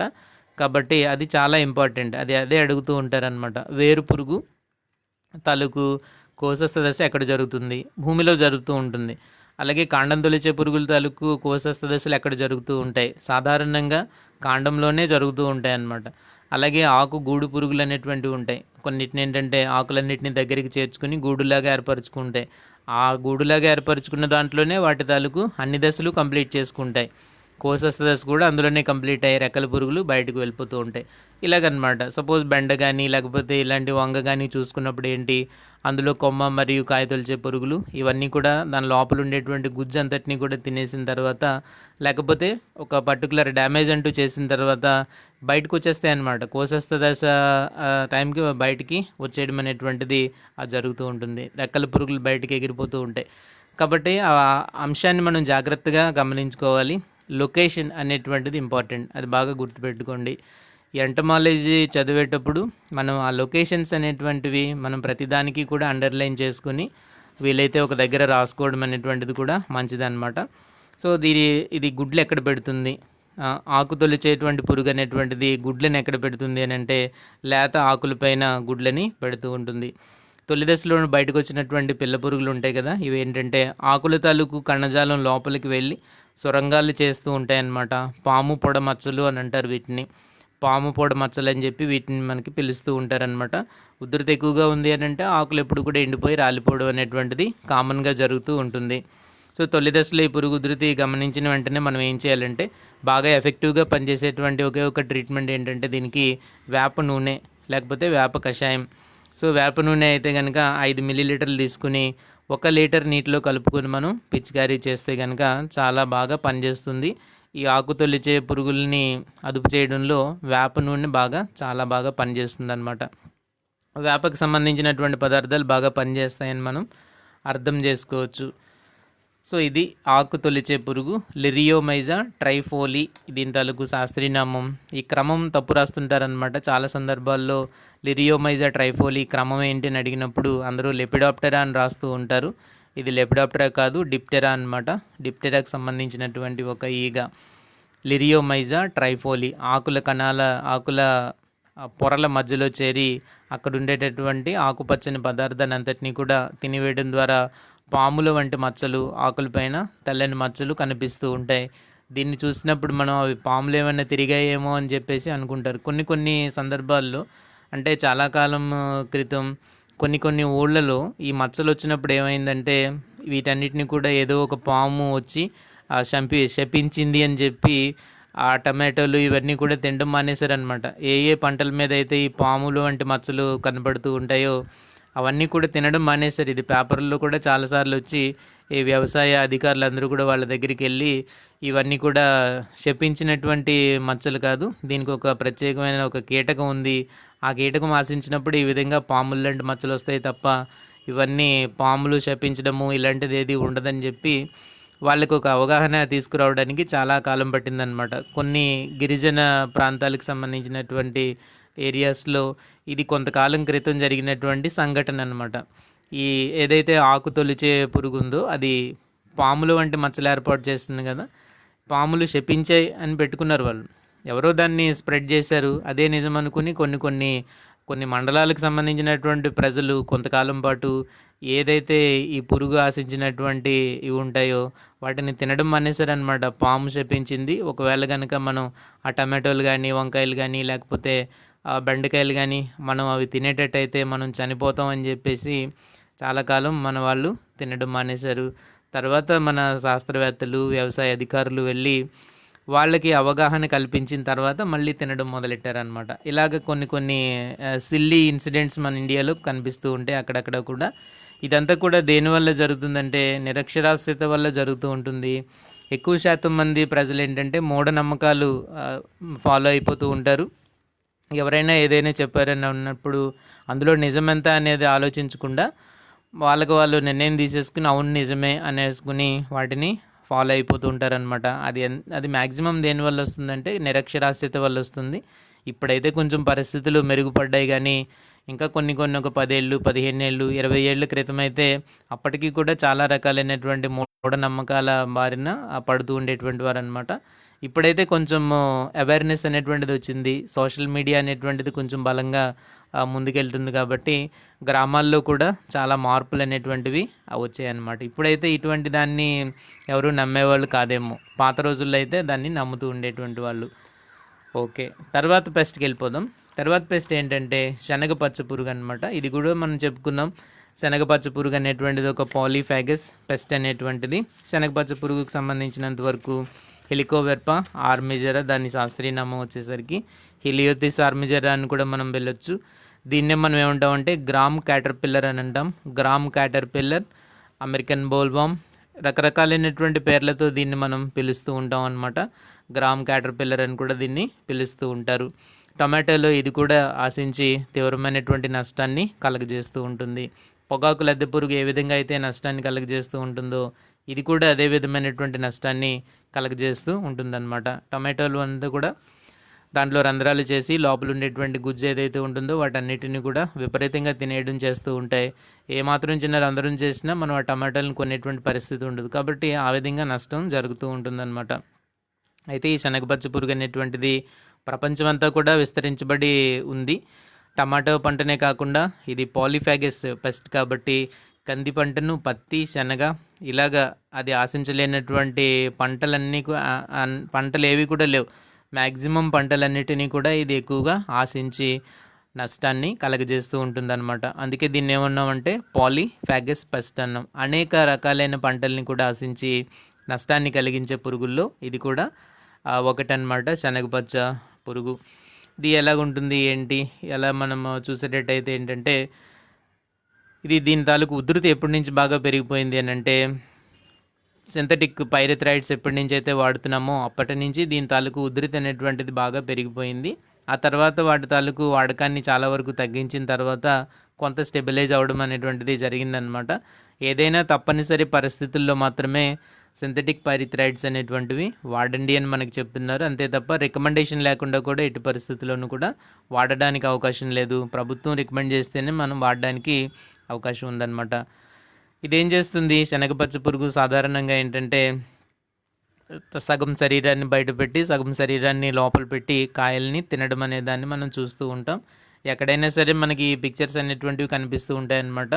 అవి ప్రామినెంట్గా మనం చూస్తూ ఉంటాం. టమాటో దాంట్లో సగం శరీరం బయట సగం శరీరం లోపల పెట్టినటువంటి శనగపచ్చ పురుగుల్ని మనం చూస్తూ ఉంటాం. విచిత్రం ఏంటంటే అప్పుడప్పుడు శనగపచ్చ పురుగు కూడా తన శరీరాన్ని అంతటినీ లోపల పెట్టి అప్పుడు కూడా లోపల ఉండేటువంటి గుజ్జు అంతటిని కూడా తినేసేటటువంటి పరిస్థితులు ఉంటూ ఉంటాయి. ఏం చేస్తాం, టైం అలా ఉందన్నమాట. కాబట్టి అలవాట్లు ఇవన్నీ కూడా వాటికి కూడా మారిపోతూ ఉంటాయి. కాబట్టి అప్పుడప్పుడు చాలా సందర్భాల్లో టమాటాల్లో ఇది గమనించారనమాట. అవి కూడా శరీరాన్ని లోపల పెట్టేస్తూ ఉంటాయి. కానీ క్యారెక్టరిస్టిక్గా మనం చూస్తే ఏంటంటే సగం శరీరం బయట సగం శరీరం లోపల పెట్టి చాలా వరకు తింటూ ఉంటాయి అన్నమాట. గుర్తింపు లక్షణాల విషయానికి వచ్చేసరికి ఎలా ఉంటాయంటే రెక్కల పురుగుల తాలూకు ముందు జత రెక్కలు కనుక మనం చూస్తే గోధుమ రంగులో ఉంటాయి. అంటే కొంచెం బ్లర్గా ఉండేటువంటి మసక గోధుమ రంగులో ఉంటాయి అన్నమాట. దీంట్లో కూడా వెనుక జత రెక్కలు తెల్లగానే ఉంటాయి. మీరు పొగాకు లద్దె పురుగులు చూసినప్పుడు కూడా వెనుక జత రెక్కలు అనేటటువంటివి తెల్లగానే ఉంటాయి. అలాగే శనగపచ్చ పురుగులో కూడా చూసినప్పుడు వెనుక జత రెక్కలు అనేటువంటివి తెల్లగానే ఉంటాయి అన్నమాట. ముందు జత రెక్కల్లోనే డిజైన్స్, మార్పులు, తేడాలన్నీ కూడా ముందు జత రెక్కల్లోనే ఉంటాయి. సో పొగాకు లద్దె పురుగు రెక్కలు కనుక మనం చూసేటట్టయితే గోధుమ రంగులో ఉండి వాటిపైన ఒక మెరుపుతో కూడినటువంటి చారలు అనేటువంటివి కనిపిస్తూ ఉంటాయి. డిజైన్స్ కొంచెం బాగా కనిపిస్తూ ఉంటాయి అన్నమాట. అదే మనం దీంట్లో కనుక చూసేస్తే ఏంటంటే మసక గోధుమ రంగులో ఉన్నట్టుగా కనిపిస్తాయి దీని తాలూకు రెక్కలు అనమాట. ఏదైతే శనగపచ్చ పురుగు తాలూకు రెక్కలు ఎలా ఉంటాయంటే మసక గోధుమ రంగులో లేకపోతే మసక గోధుమ రంగులో ఉంటూ ఉంటాయి. రెక్కల మధ్యలో ఏంటంటే ముదురు గోధుమ రంగులో ఒక గుండ్రని మచ్చను కూడా కలిగివి ఉంటాయి అన్నమాట. అదొక క్యారెక్టర్ శనగపచ్చ పురుగుకి సంబంధించి. ఏంటంటే మసక గోధుమ రంగు కలర్ వచ్చేసరికి మసక గోధుమ రంగు. దాంట్లో మనం ఇంకా చూస్తే ఏంటంటే ఒక ముదురు గోధుమ రంగులో గుండ్రని మచ్చ కూడా ఉంటుంది ఈ రెక్కల పైన. వెనుక జత రెక్కలేమో తెల్లని రంగులో కొంచెం అంటే పాలిపోయినటువంటి తెలుపు రంగులో ఉంటుంటాయి అన్నమాట. అలాగే వెడల్పాటి మసక నలుపు రంగు అంచులు కనుక చూస్తే వెనక జత రెక్కల్లో నల్లని అంచును కూడా కలిగి ఉంటాయన్నమాట. నలుపు రంగులో అంచు, మసకగా ఉండేటటువంటి నలుపు రంగు అంచుని కూడా ఇవి కలిగి ఉంటూ ఉంటాయి. ఇవన్నీ కూడా ఏం చేస్తుంటాయంటే గుడ్లు పెడుతూ ఉంటాయి ఈ పురుగులు. దీని తాలూకు రెక్కల పురుగులు ఏవైతే ఉంటాయో అవి గుడ్లు పెడుతూ ఉంటాయి అన్నమాట. ఎక్కడ పెడతాయంటే లేత ఆకుల మీద పెడతాయి, పూల మొగ్గల మీద పెడుతూ ఉంటాయి, పువ్వుల పైన కాయల పైన పెడుతూ ఉంటాయి అన్నమాట. సో ఇది మనం గుర్తుపెట్టుకోవాలి. లొకేషన్ చెప్పాను కదా ఎక్కడెక్కడ పెడుతూ ఉంటాయని చెప్పేసి. లేత ఆకులపైన, పువ్వుల మొగ్గలపైన, పువ్వులపైన, కాయలపైన గుడ్లు పెడుతుంటాయి. గుడ్లు ఎలా ఉంటాయనంటే తెల్లగా ఉంటాయన్నమాట. తెల్లగా ఉంటాయి. ఎక్కడైనా ఒక గుడ్డు పెట్టిందంటే ఒక గుడ్డు మాత్రమే పెడుతుంది. ఒక ప్లేస్లో ఒక గుడ్డే అనమాట. మళ్ళీ ఇంకొక ప్లేస్కి వెళ్ళి మరొక గుడ్డు పెడుతుంది. అలా ఉంటాయన్నమాట. అంటే ఒక స్పాట్లో పెట్టేటటువంటి గుడ్ల సంఖ్య ఎప్పుడు కూడా ఒకటి. అదే మనం పొగాకు లద్దె పురుగు కనుక చూస్తే అక్కడ ఒకటి కాదు కొన్ని వందల సంఖ్యలో గుడ్లు ఒకే దగ్గర గుంపులుగా పెడుతుందన్నమాట. అది పొగాకు లద్దె పురుగు తాలూకు లక్షణము. శనగపచ్చ పురుగు అయితే మాత్రం ఒక్కటే పెడుతుంది, ఒకే గుడ్డు పెడుతుంది. మళ్ళీ వేరే లొకేషన్కి వెళ్ళి లేకపోతే అదే దగ్గరలో కొంచెం దూరంలో మరొక గుడ్డు పెడుతుంది. అలాగే ఒక్కొక్కటి చొప్పున గుడ్లు పెడుతుంది. అది మనం బాగా గుర్తుపెట్టుకోవాలి. ఏవైతే ఈ గుడ్ల నుంచి వెలువడినటువంటి ఆ పిల్ల పురుగులు ఏవైతే ఉంటాయో ఇవి ఎలా ఉంటాయంటే ముందు లేత తెలుపు రంగులో ఉంటాయి, అలాగే లేత ఆకుపచ్చ రంగులో ఉంటాయి. ఆ తర్వాత పురుగు పెరుగుతున్నటువంటి దశల్లో అనేక రంగుల్ని సంతరించుకుంటూ ఉంటుందన్నమాట. ముదురు ఆకుపచ్చ రంగుకు మారుతుంది, ఆ తర్వాత గోధుమ రంగులోకి మారుతుంది, ఆ తర్వాత ఊదా రంగులోకి మారుతుంది, ఫైనల్గా నలుపు రంగులోకి మారుతుంది. అంటే మనం చూసేటప్పుడు ఏమవుతుందంటే అనేక రంగుల్లో ఉండేటటువంటి లార్వాలు మనకి ఇక్కడ కనిపిస్తూ ఉంటాయన్నమాట. అనేక రంగులు కలిగినటువంటి లార్వాలు దీంట్లో మనకి కనబడుతూ ఉంటాయి. అంటే కొంచెం ఏజ్ ఎక్కువ ఉన్నటువంటి లార్వా ఎలా ఉంటుందంటే నలుపు రంగులో ఉంటుంది. దానికంటే కొంచెం వయసు తక్కువ ఉన్నటువంటి లార్వా ఎలా ఉంటుందంటే ఊదా రంగులో ఉంటుంది. దానికంటే కూడా కొంచెం చిన్న లార్వా ఏ రంగులో ఉంటుందంటే ముదురు గోధుమ రంగులో ఉంటుంది. దానికంటే కొంచెం వయసు తక్కువ లార్వా ఎలా ఉంటుందంటే లేత గోధుమ రంగులో ఉంటుంది. ఇంకా వయసు తక్కువ ఉండేటువంటివి ఎలా ఉంటాయి అని అంటే ఆకుపచ్చ రంగులో ఉంటాయి, లేత ఆకుపచ్చ రంగులో ఉంటాయి. ఎర్లీ స్టేజ్లో అయితే మరీ తెలుపు రంగులో ఉంటుందన్నమాట. కొంచెం ట్రాన్స్పరెంట్ టైప్లో ఆ రంగు ఉంటుంది. ఎర్లీగా బాగా అప్పుడే పుట్టినటువంటి పిల్ల పురుగులు ఆ విధంగా మనకి కనిపిస్తూ ఉంటాయి అన్నమాట. లేత తెలుపు పసుపు రంగు కలిపితే ఎలా ఉంటాయి ఆ విధంగా మనకి కనబడుతూ ఉంటాయి అన్నమాట. వయసు పెరిగే కొద్దీ వాటికి ఏమవుతుందంటే వాటి తాలూకు రంగులు కూడా మారిపోతూ ఉంటాయి. అందుకే మనకి బిట్స్ కూడా అడుగుతుంటారు ఎలాగా అంటే ఒకే పంట పైన లేదా ఒకే మొక్క పైన వివిధ రంగుల్లో లార్వాలను కలిగినటువంటి కీటకంగా మనం దేన్ని చెప్పుకోవచ్చు అని అంటే శనగపచ్చ పురుగు గురించి మనం చెప్పుకోవచ్చు అనమాట. ఇదొక ముఖ్యమైనటువంటి పరిస్థితి. సో దీంట్లో మనకి ఇంకా చూస్తే ఏంటంటే అనేక రంగుల్లో ఉంటాయి. ఏదైతే ఇప్పుడు ఈ లార్వాలు ఉన్నాయో లద్దె పురుగులు ఏవైతే ఉన్నాయో వీటికి సైడ్లో మనం చూస్తే పార్శ్వ భాగంలో కనుక మనం చూస్తే ఏంటంటే నిలువుగా ఉండేటటువంటి చారలు కలిగి ఉంటుంది. అదొక ముఖ్యమైనటువంటి క్యారెక్టర్ అనమాట. ఏదైతే లద్దె పురుగుల తాలూకు పార్శ్వ భాగంలో సైడ్ భాగంలో మనకి చూస్తే ఏంటంటే తరంగం ఆకారంలో అంటే వేవీ అనమాట. వేవీగా ఉండేటటువంటి ఈ పొడవుగా ఉండేటటువంటి చారలు అనేటువంటివి కనిపిస్తూ ఉంటాయి. ఇంకో ముఖ్యమైనటువంటి క్యారెక్టర్ ఏంటంటే ఖండితాలుగా ఉండేటటువంటి శరీరం పైన ప్రతి ఖండితం దగ్గర కూడా 2 వెంట్రుకలు అనేటువంటివి అక్కడ కనిపిస్తూ ఉంటాయి. అది కూడా చాలా తక్కువ చిన్న స్థాయిలో ఉండేటటువంటి వెంట్రుకలు కనబడుతూ ఉంటాయి అన్నమాట. దీన్ని బట్టి మనం గుర్తించవచ్చు. అవి అంత ప్రామినెంట్గా అయితే కనపడవు బయటికి, కానీ మనం లెన్స్ పెట్టి చూస్తే ప్రతి ఖండితం పైన ఒక 2 వెంట్రుకలు ఉంటాయన్నమాట. అంటే ఒక జత వెంట్రుకలు అనేటువంటివి ఉంటూ ఉంటాయి. సో ఇది మనము గుర్తుపెట్టుకోవాల్సింది శనగపచ్చ పురుగుకు సంబంధించి. ఇది ఏ విధంగా నష్టాన్ని కలుగజేస్తుంది, గాయపరిచే విధానం కనుక మనం ఒకసారి గమనిస్తే దీని ప్రభావానికి గురయ్యేటువంటి వాటిలో ఏంటంటే మొగ్గలు, పువ్వులు, కాయలు ఇవన్నీ అన్నిటిపైన ఇది నష్టాన్ని కలుగజేస్తూ ఉంటుంది. ఇవన్నీ ఏర్పడలేనటువంటి దశలో కనుక మనం చూస్తే ఏంటంటే ఆకుల్ని తింటుంది కామన్గా. మొదటి ఎర్లీ దశలో అయితే ఆకుల్ని తినడం అనేటువంటిది కామన్. ఆ తర్వాత మొగ్గలు, పువ్వులు, కాయలు ఇవన్నిటినీ కూడా తింటూ ఉంటుందన్నమాట. కాబట్టి ఇది తినకుండా ఉండేటువంటిది ఏది కూడా లేదు. అన్నిటినీ కూడా తిని నష్టాన్ని కలగజేస్తూ ఉంటుంది. అలాగే మనకి కాయ దశలో కనుక ఆశించింది అనుకోండి, కాయ దశలో ఉండేటప్పుడు ఆ కాయల్లో సగం తల లోపలికి దూర్చి అంటే శరీరంలో సగం శరీరం లోపల పెట్టి సగం శరీరం అంతా కూడా బయట ఉంచి ఆ లోపల ఉండేటటువంటి పదార్థాన్ని అంతటినీ కూడా తినేస్తూ ఉంటుందన్నమాట. కొన్ని సందర్భాల్లో అయితే మొత్తం పూర్తిగా లోపల ప్రవేశించేటువంటి పరిస్థితి కూడా కనిపిస్తూ ఉంటుంది. సో ఇవేంటంటే గుండ్రని రంధ్రం. ఇది లోపలికి వెళ్ళేటప్పుడు చేసేటటువంటి రంధ్రం ఎలా ఉంటుంది అని అంటే గుండ్రంగా ఉంటుందన్నమాట. ఎందుకలా చెప్తున్నా అన్నీ గుండ్రంగానే ఉంటాయి అని మాత్రం అనుకోకండి. కొన్ని రంధ్రాలు చేసినప్పుడు గుండ్రంగా ఉంటాయి, కొన్ని ఏంటంటే అక్రమాకారంగా రంధ్రాలు చేస్తాయి అలా అనమాట. కాబట్టి ఇది చేసేటటువంటి రంధ్రం ఎలా ఉంటుంది అని అంటే గుండ్రంగా అయితే ఉంటుందన్నమాట. ఏదైతే కాయల్ని తినేసి నష్టపరిచిందో ఫైనల్గా అవి ఏమవుతాయనంటే రాలిపోవడం అంతా కూడా జరుగుతూ ఉంటుంటుంది. ఇది ఇలాగా నష్టాన్ని కలుగజేస్తూ ఉంటుందన్నమాట. దీని తాలూకు కోశస్థ దశ సాధారణంగా ఎక్కడ జరుగుతూ ఉంటుందంటే భూమిలో జరుగుతుంది, లేకపోతే మొదళ్ళ దగ్గర ఉండేటువంటి చెత్తలో కానీ గడుపుతుంది. అదొకటి బాగా గుర్తుపెట్టుకోండి. శనగ పచ్చ పురుగు యొక్క కోశస్థ దశలు ఎక్కడ జరుపుకుంటుంది అని అంటే భూమిలో జరుపుకోవచ్చు. లేదు అని అంటే పైరు తాలూకు మొదళ్ళ దగ్గర ఉండేటువంటి చెత్త కనుక ఉంటే అక్కడ వీటి కోశస్థ దశని జరుపుకుంటూ ఉంటుంది. దీని తాలూకు జీవిత చక్రం దాదాపుగా 4 నుండి 6 వారాల్లో కంప్లీట్ అవుతుందన్నమాట. దాదాపు 4 నుంచి అంటే 4 వారాలు అని అంటే ఒక నెల రోజులు లేదా నెల 15 రోజుల్లో 30 నుంచి 45 రోజులు మధ్యలో ఇది దీని తాలూకు జీవిత చక్రాన్ని పూర్తి చేసుకుంటూ ఉంటుందన్నమాట. సో ఇలాగ నష్టం ఏ విధంగా నష్టాన్ని కలిగిస్తుంది అనేటువంటిది చూసాము. కాయలపైన గుండ్రని రంధ్రాలు చేస్తుంది, అది బాగా గుర్తుపెట్టుకోండి. కాయలపైన గుండ్రంగా ఉండేటటువంటి రంధ్రాలనేది చేస్తుంది అనమాట. దీన్ని మనం నివారించుకోవాలనుకుంటే కొంచెం సమగ్ర యాజమాన్య పద్ధతులన్నీ కూడా మనం ఫాలో అవ్వాల్సి ఉంటుందన్నమాట. దీంట్లో మనం చూస్తే ఏంటంటే ఎర్రపంటగా బంతిని వేసుకోవచ్చు. యాజమాన్య పద్ధతులు నేను చెప్తున్నాను. టమాటో పంటలో శనగపచ్చ పురుగు యొక్క యాజమాన్య పద్ధతులు బ్రీఫ్గా నేను చెప్తున్నాను అనమాట. దీనికి బంతి పంటని ఎర్రపంటగా వాడుకోవాలి. ఏం చేయాలని అంటే ఎర్రపంటకి ఎలా వేసుకోవాలి ఏంటంటే ప్రతి 16 వరుసల టమాటో వేసిన తర్వాత 2 వరుసల్లో బంతి పంటను నాటుకోవాలి.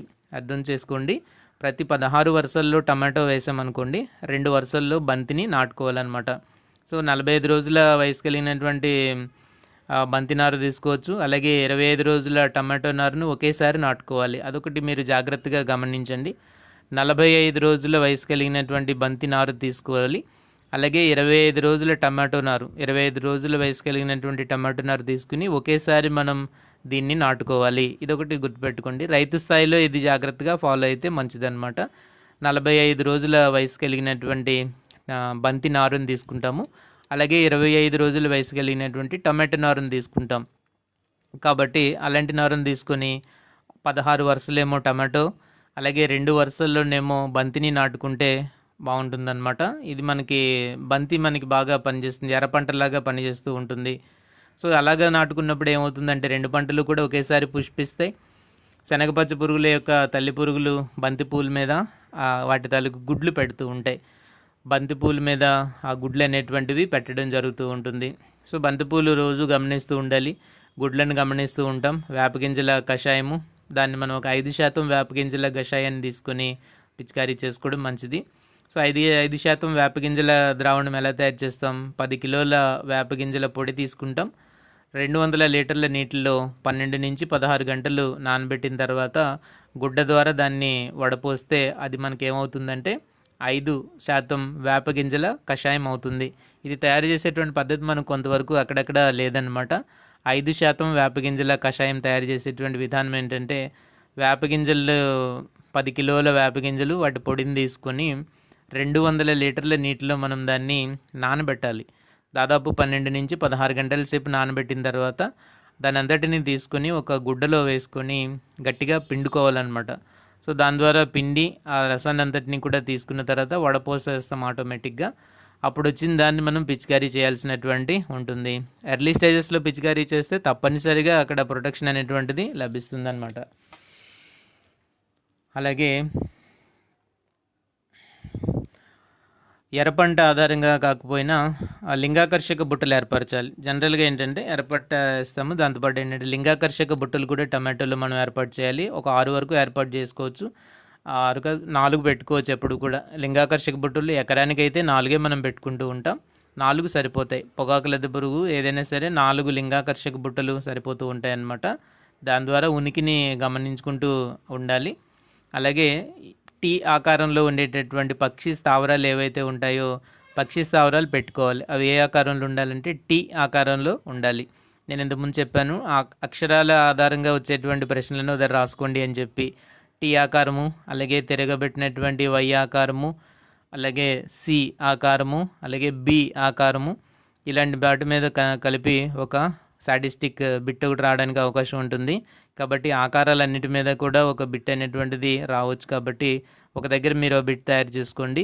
బి ఆకారం అనేటప్పటికి ర్యాట్స్ అనమాట, ఎలుకలు. అలాగే తిరగబడినటువంటి వై ఆకారం అంటే కీటకం తాలూకు నుదురు పైన, అంటే దాని తాలూకు వర్టెక్స్ దగ్గర ఉండేటువంటి శోధన రేఖలు ఆ విధంగా ఉంటాయి. టీ ఆకారంలోనేమో ఈ కర్రలు ఏదైతే మనం పక్షి స్థావరాలు ఉంటాయో అవి టీ ఆకారంలో ఉంటాయి. అలాగే వీటి తాలూకు గ్రబ్స్ ఏమో కోలియాప్టరాకి సంబంధించినటువంటి గ్రబ్స్ ఏమో సి ఆకారంలో ఉంటాయి. ఇంకా ఏదైనా అక్షరాలు ఆకారాలు ఉంటే కనుక అవన్నీ ఒక దగ్గర రాసుకుంటే వాటి మీద ఒక మంచి బిట్ రావడానికి ఎక్కువ అవకాశం ఉంటుందన్నమాట. అలా కూడా ట్రై చేయండి.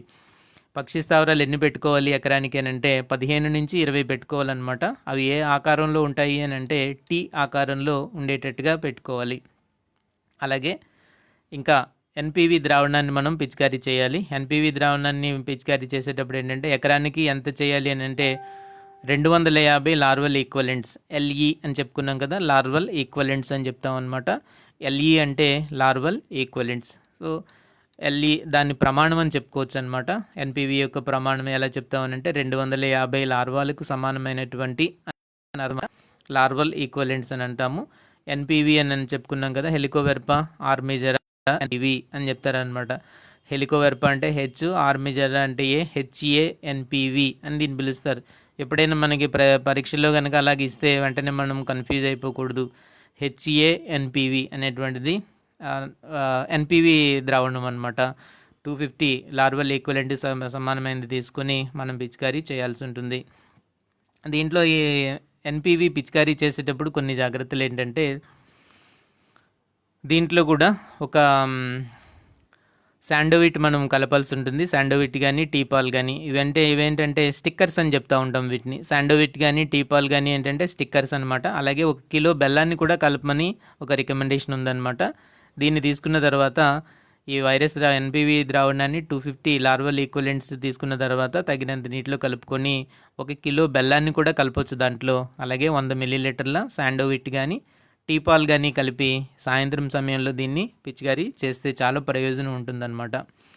రసాయన మందుల విషయానికి వచ్చేసరికి ఎండోసల్ఫాన్ చేయొచ్చు, క్లోరిపైరిపాస్ చేసుకోవచ్చు, అలాగే క్వినాల్ఫాస్ చేయొచ్చు. కార్బరిల్ అయితే 3 గ్రాములు చేసి లీటర్ నీటికి కలిపి పిచికారీ చేయాలి. ఇవన్నీ సాంప్రదాయిక మందులు. ఇవన్నీ కూడా వీలైనంత వరకు యాజమాన్య పద్ధతుల ద్వారా మాత్రమే దీన్ని అదుపు చేసుకోవడానికి ప్రయత్నించాలి తప్ప మందుల వైపు అంత తొందరగా రానవసరం లేదు. ఎందుకనంటే టమాటోలు ఇవన్నీ కూడా రెగ్యులర్గా కోతకు వస్తూ ఉంటాయి కాబట్టి వీలైనంత వరకు మందుల కంటే కూడా వేపగింజల కషాయాలు, ఇంకా సాంప్రదాయబద్ధమైనటువంటి మందులన్నీ పక్కన పెట్టేసి కొత్తగా వచ్చినటువంటి మందులు ఏవైనా సరే ఉపయోగించినా చాలా వరకు ప్రయోజనం అనేటువంటిది ఉండొచ్చు. వీటిని మనము టమాటోలో కంట్రోల్ చేసుకోవడానికి వాడచ్చు అనమాట. అయితే రికమెండేషన్ అయితే మాత్రం కార్బరిల్ కానీ, క్వినాల్ఫాస్ కానీ, క్లోరిపైరిపాస్ కానీ ఇలాగా ఉంటాయన్నమాట. కొత్త మందుల విషయానికి వస్తే ఏంటంటే ఫ్లూబెండమైడ్ అనేటువంటిది ఒకటి, నోవాల్యూరాన్ అనేటువంటిది ఒకటి, ఇండాక్సికార్బ్, ఇవి కూడా ఈ కాయతొలిచే పురుగుల్ని కంట్రోల్ చేసుకోవడానికి వాడచ్చు అనమాట. నోవాల్యూరాన్ తీసుకున్నాం అనుకోండి 1 మిల్లీలీటరు లీటర్ నీటికి కలిపి పిచికారీ చేయాలి. ఇండాక్సికార్బ్ తీసుకున్నాం అనుకోండి 0.75 మిల్లీలీటర్లు లీటర్ నీటికి కలిపి పిచికారీ చేయాలి. సో ఇదన్నమాట దీన్ని కంట్రోల్ చేసుకునేటువంటి విధానాలు. అంటే ఈ మందులు కనుక రెగ్యులర్ మందులు కాకుండా వాడాలి అని అంటే ఇవి వాడచ్చు.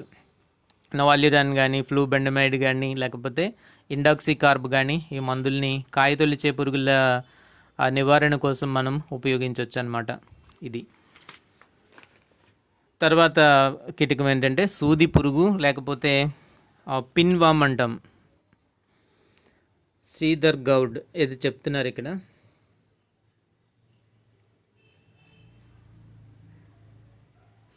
సార్ ఎగ్జామ్ పెట్టారు కదా, అందులో బంజరు భూముల్లో పెరిగే సుగంధ మొక్క అన్నారు కదా, దానికి నిమ్మగడ్డి సార్ ఆన్సర్ అంటున్నారు. ఒకసారి మీరు చెక్ చేసుకోండి, అర్థమవుతుందా బంజరు భూముల్లో పెరిగేది. అవన్నీ కొంచెం మనం జాగ్రత్తగా చూసే పెట్టాం. ఒకవేళ ఆప్షన్ ఇవ్వడం ఏదైనా తప్పు అయిందో ఏంటో నేను ఒకసారి చెక్ చేస్తాను. అది చూడండి, ఆప్షన్ ఏం పెట్టామో లేదా ఆన్సర్ ఏమైనా వస్తుందో చూడండి. ఎగ్జామ్ రాశారని అనుకుంటున్నాను నేను. చాలామంది ఎంతమంది రాశారో తెలియదు. నేను ఎగ్జామ్ అప్లోడ్ చేసిన తర్వాత మళ్ళీ నేనైతే చూడలేదు. అదొకసారి చూస్తే తెలుస్తుంది ఏమైనా తప్పులు కానీ ఏమైనా ఉన్నాయా ఏంటనేటువంటిది అయితే నాకు తెలీదు. నైట్ అప్లోడ్ చేసిన తర్వాత మళ్ళీ నేను ఇంకా ఓపెన్ చేయలేదు. ఎంతమంది రాశారో ఏంటో తెలియలేదు. ఒకవేళ అంటే ఆన్సర్ ఇవ్వడం తప్పు అయి ఉంటుంది.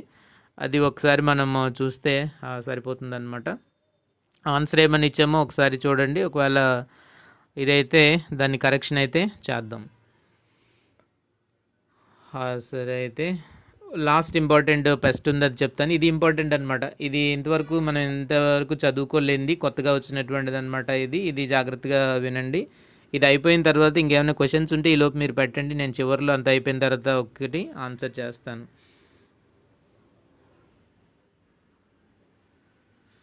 తప్పు అయి ఉంటుంది, దాన్ని కరెక్షన్ చేద్దాం. నేను ఒకసారి చెక్ చేసి అప్పుడు ఒకవేళ కనుక నిజంగా అలాగే పెట్టుంటే కనుక కరెక్ట్ చేస్తాను. ఎలా ఉంది ఎందుకు ఎగ్జామ్, ఎన్ని మార్క్స్ వస్తున్నాయి, ఎలా ఉంది, ఎలా రాశారు?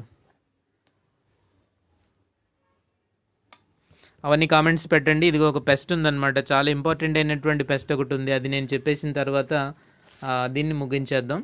సో టమాటో కీటకాలన్నీ కూడా ఒక దగ్గరే ఉంటాయి కదా అని చెప్పేసి మళ్ళీ ఒకసారి నేను ఇవన్నీ చెప్పడం జరిగిందనమాట. చూద్దాం ఒకసారి, నేను అదని కరెక్ట్ చేస్తానులేండి. ఏదైనా ఉంటే క్వశ్చన్ పెట్టండి, ఒక 5 మినిట్స్లో దీన్ని కంప్లీట్ చేసేద్దాం.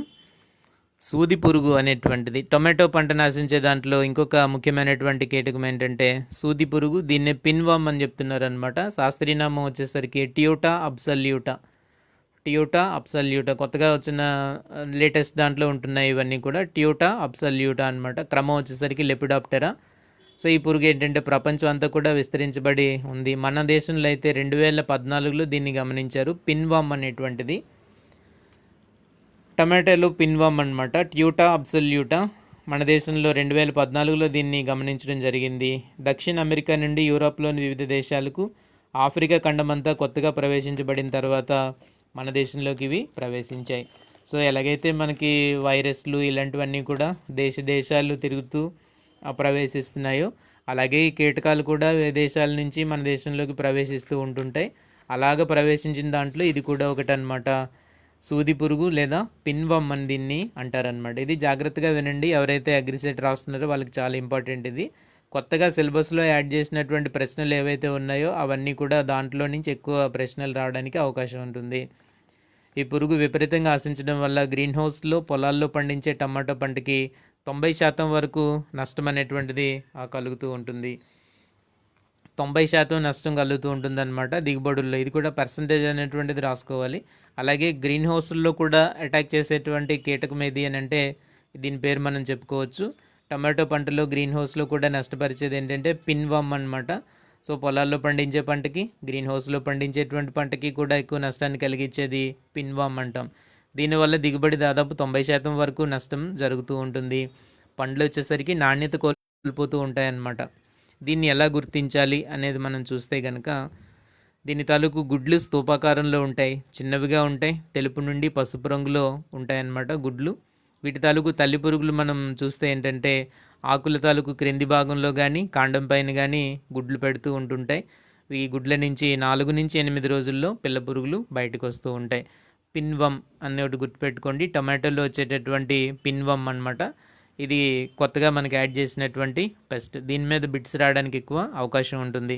అగ్రిసెట్ ఎవరైతే ఏపీలో చదువుతున్నారో వాళ్ళకి దీని నుంచి ఎక్కువ బిట్స్ వచ్చేటువంటి అవకాశాలు ఉంటాయి, జాగ్రత్తగా వినండి. ఈ గుడ్డు నుంచి వెలువడినటువంటి లద్దె పురుగులు ఎలా ఉంటాయంటే తెలుపు రంగులో ఉంటాయి, తర్వాత ఆకుపచ్చ రంగులోకి మారుతాయి, ఫైనల్గా గులాబీ రంగులోకి కూడా మారుతూ ఉంటాయి. సో దశను బట్టి వాటి ఏజ్ పెరిగే కొద్దీ కూడా వాటి రంగుల్లో కూడా మార్పులు అనేటువంటివి వస్తూ ఉంటాయి. ఇవి తీసుకునేటువంటి ఆహారపు రంగుని బట్టి వాటి శరీరపు రంగు ఆధారపడి ఉంటుంది. చూడండి, ఇది కొంచెం వెరైటీగా ఉంది. మనకి రెగ్యులర్గా చదువుకునేటువంటి కీటకాల కంటే కూడా ఇది కొంచెం డిఫరెంట్గా ఉందన్నమాట. ఊసరవెల్లి అనేటువంటిది ఒకటి మీరు చూసే ఉంటారు. అదేం చేస్తుందని అంటే ఏ రంగు దగ్గరికి వెళ్తే కనుక ఆ రంగులోకి మారిపోతూ ఉంటుందన్నమాట. ఊసరవెల్లి అని అంటాం అది. ఆ ఊసరవెల్లి ఏం చేస్తుందంటే ఏ రంగుని మనం పెడితే కనుక ఆ రంగులోకి అది మారిపోతూ ఉంటుంది, దాని తాలూకు శరీరం రంగుని. ఇది కూడా దాదాపు అలాగే అనమాట. ఏం చేస్తుంది, అది ఎటువంటి ఆహారాన్ని తీసుకుంటే ఆ రంగు వస్తూ ఉంటుందన్నమాట. ఆహారపు రంగును బట్టి వాటి శరీరపు రంగు అనేటువంటిది ఆధారపడి ఉంటుంది. దీని యొక్క లార్వా దశలు కనుక తీసుకుంటే 4 ఇన్స్టార్స్ ఉంటాయి, 4 అంతర దశలు అనేటువంటివి ఉంటాయి. లార్వా దశ 10 నుంచి 15 రోజుల పాటు ఉంటుందన్నమాట.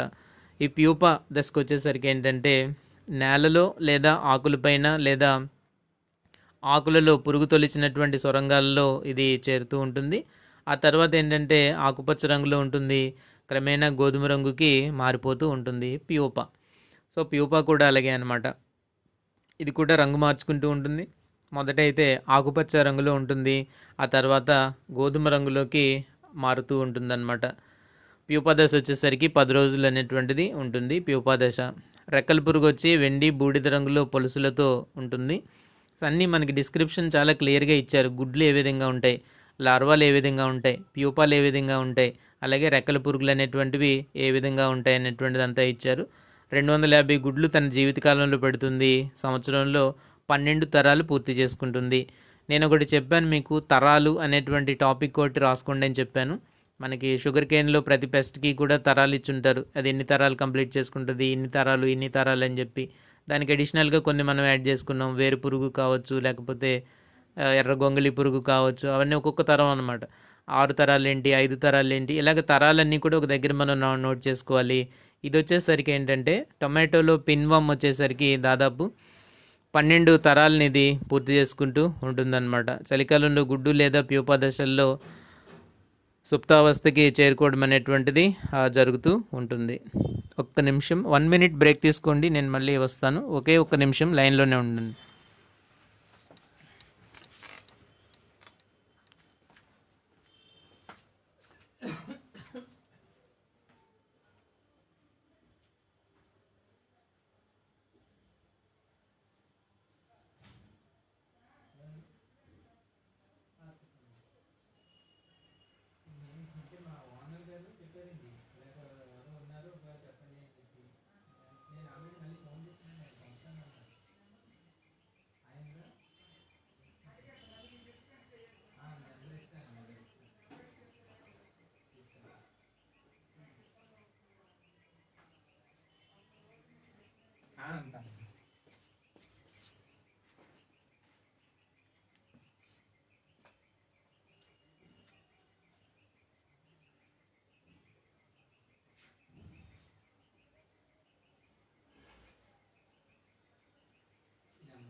హాయ్ ఫ్రెండ్స్, వచ్చేసాను.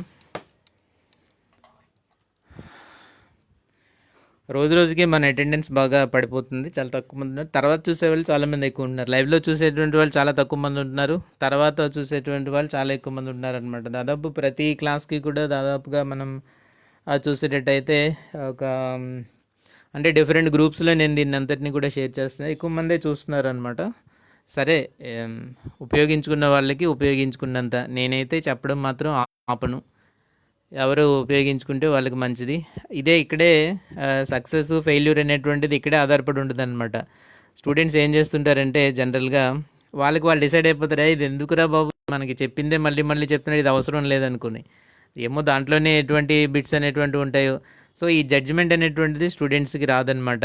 ఈ జడ్జిమెంట్ ఎప్పుడైతే స్టూడెంట్స్కి రాలేదో అప్పుడు ఆటోమేటిక్గా ఏమవుతుందంటే ఆ బిట్స్ అన్నీ నష్టపోతారు. చివరికి ఎగ్జామ్కి వెళ్ళేటప్పటికి అవే కనిపిస్తాయి, అవేమో మనం చదవం, ఎందుకురా బాబు అని ముందే డిసైడ్ అయిపోతుంది. అంటే వాళ్ళకి తెలుస్తుంది అనమాట.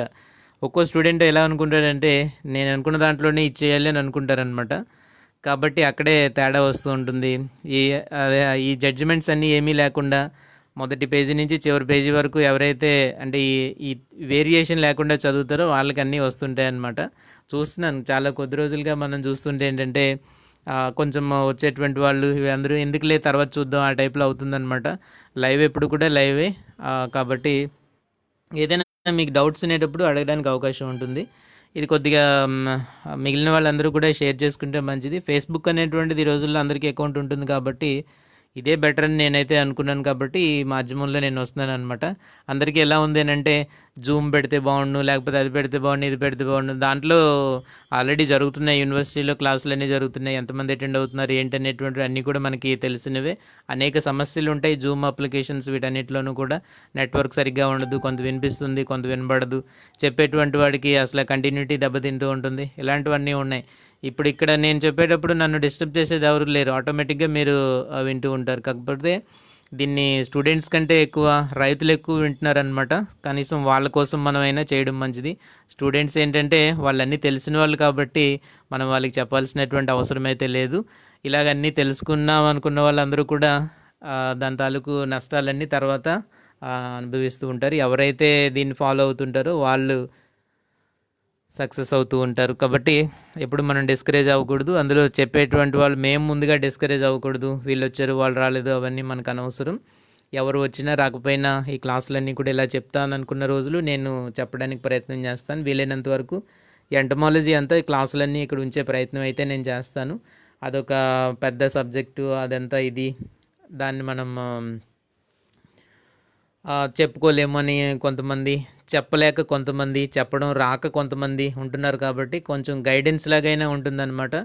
ఒక స్టూడెంట్కి చెప్తే స్టూడెంటే బాగుపడతాడు. ఒక టీచర్ కనుక విన్నాడు అనుకోండి, అతనికి ఎలా చెప్పాలి అనేటువంటిది తెలుస్తుందన్నమాట. ఈ సబ్జెక్ట్ని ఏ విధంగా బోధించాలి అనేటువంటిది ఎంతో కొంత నేను అర్థం చేసుకుని కొంతవరకు ఇదే ఫైనల్ అని కాదు, ఇదే విధంగా ఎంటమాలజీ చెప్పాలని కాదు, ఇంకా బెటర్గా చెప్పేటువంటి టీచర్స్ కూడా చాలామంది ఉంటూ ఉంటారు. కాకపోతే ఎంట్రీ లెవెల్లో ఉండే టీచర్స్ ఉంటారు కదా, అప్పుడే బీఎస్సీ చదువుకుని బయటకు వచ్చినటువంటి వాళ్ళకి కొంచెం గైడెన్స్ లాగా ఉండడానికి మన క్లాసులన్నీ పనికొస్తాయి. కాబట్టి ఈ కోర్సులన్నీ క్రాప్స్లో ఉండేటువంటివన్నీ కూడా నేను ఇక్కడ చెప్పడానికి ప్రయత్నం అయితే చేస్తాను. ఉపయోగించుకోవడానికి ప్రయత్నం చేయండి. స్టూడెంట్స్ని ఎక్కువగా పిలవడానికి ప్రయత్నం చేయండి. ఊరికే ఏదో వాట్సాప్ గ్రూపుల్లో 2-3 బిట్లు చేసి దాన్నే ఊరేగే కంటే సబ్జెక్ట్ అనేటువంటిది తెలుసుకోవడం మంచిది. సబ్జెక్ట్ తెలుసుకున్నప్పుడు ఈజీగా మనం ఆన్సర్ చేయగలుగుతాం. నీకు అసలు బేస్మెంటే లేనప్పుడు ఏదో 1-2 బిట్లు ఎక్కడ గుర్తుపెట్టుకుంటావు? అసలు బేస్మెంటే లేనప్పుడు. ఇప్పుడు మనం చెప్పుకుంటాం కదా చాలా రోజులుగా బిట్స్ అన్నీ కూడా, అదొక బేస్ అనమాట. బేస్ అనేటువంటిది ఉన్నప్పుడు ఏహో ఈ కీటకం ఇలా ఉంటుంది, ఇది ఇలా ఉంటుంది, దీనికి సంబంధించింది ఇది, కాబట్టి మనం ఆన్సర్ చేయొచ్చు అని చెప్పి ఈజీగా చేయడానికి అవకాశం ఉంటుంది. ఇది రెగ్యులర్ క్లాసెస్కి వెళ్ళేటువంటి వాళ్ళకి బాగా పనికొస్తుంది, అగ్రిసెట్ వాళ్ళకి పనికొస్తుంది, ఫార్మర్స్కి అంతకన్నా పనికొస్తుంది.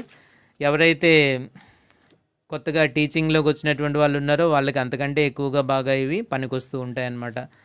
ఓకే, ఇంకా కొంచెం ఉంది, అది చెప్పేసిన తర్వాత మాట్లాడదాం. శ్రీధర్ గౌడ్ గారు ఒక 1 మినిట్ నాకు టైం ఇవ్వండి. ఈ పిన్వమ్ అనేటువంటిది ఏంటంటే లేటెస్ట్ సిలబస్లో ఉందన్నమాట. ఎవరైతే ఆంధ్రప్రదేశ్లో డిప్లొమా ఇన్ అగ్రికల్చర్ చదువుతున్నారో వాళ్ళకి దీంట్లో నుంచి ఎక్కువ బిట్స్ వచ్చే అవకాశాలు ఉంటాయి. మీకు ఏ క్రాప్స్ అయితే కొత్తగా యాడ్ చేశారో వాటిలో ఏ పెస్ట్లు అయితే కొత్తగా యాడ్ చేసే ఉంటుంది. సో ఈ పిన్వమ్ అనే దాన్ని మనం ఏ విధంగా అది గాయపరిచే విధానం ఎలా ఉంటుందో ఒకసారి మనం చూస్తే, ఈ లద్దె పురుగు ఏం చేస్తుందంటే ఆకు తాలూకు 2 పొరల మధ్యలోకి ప్రవేశిస్తుంది.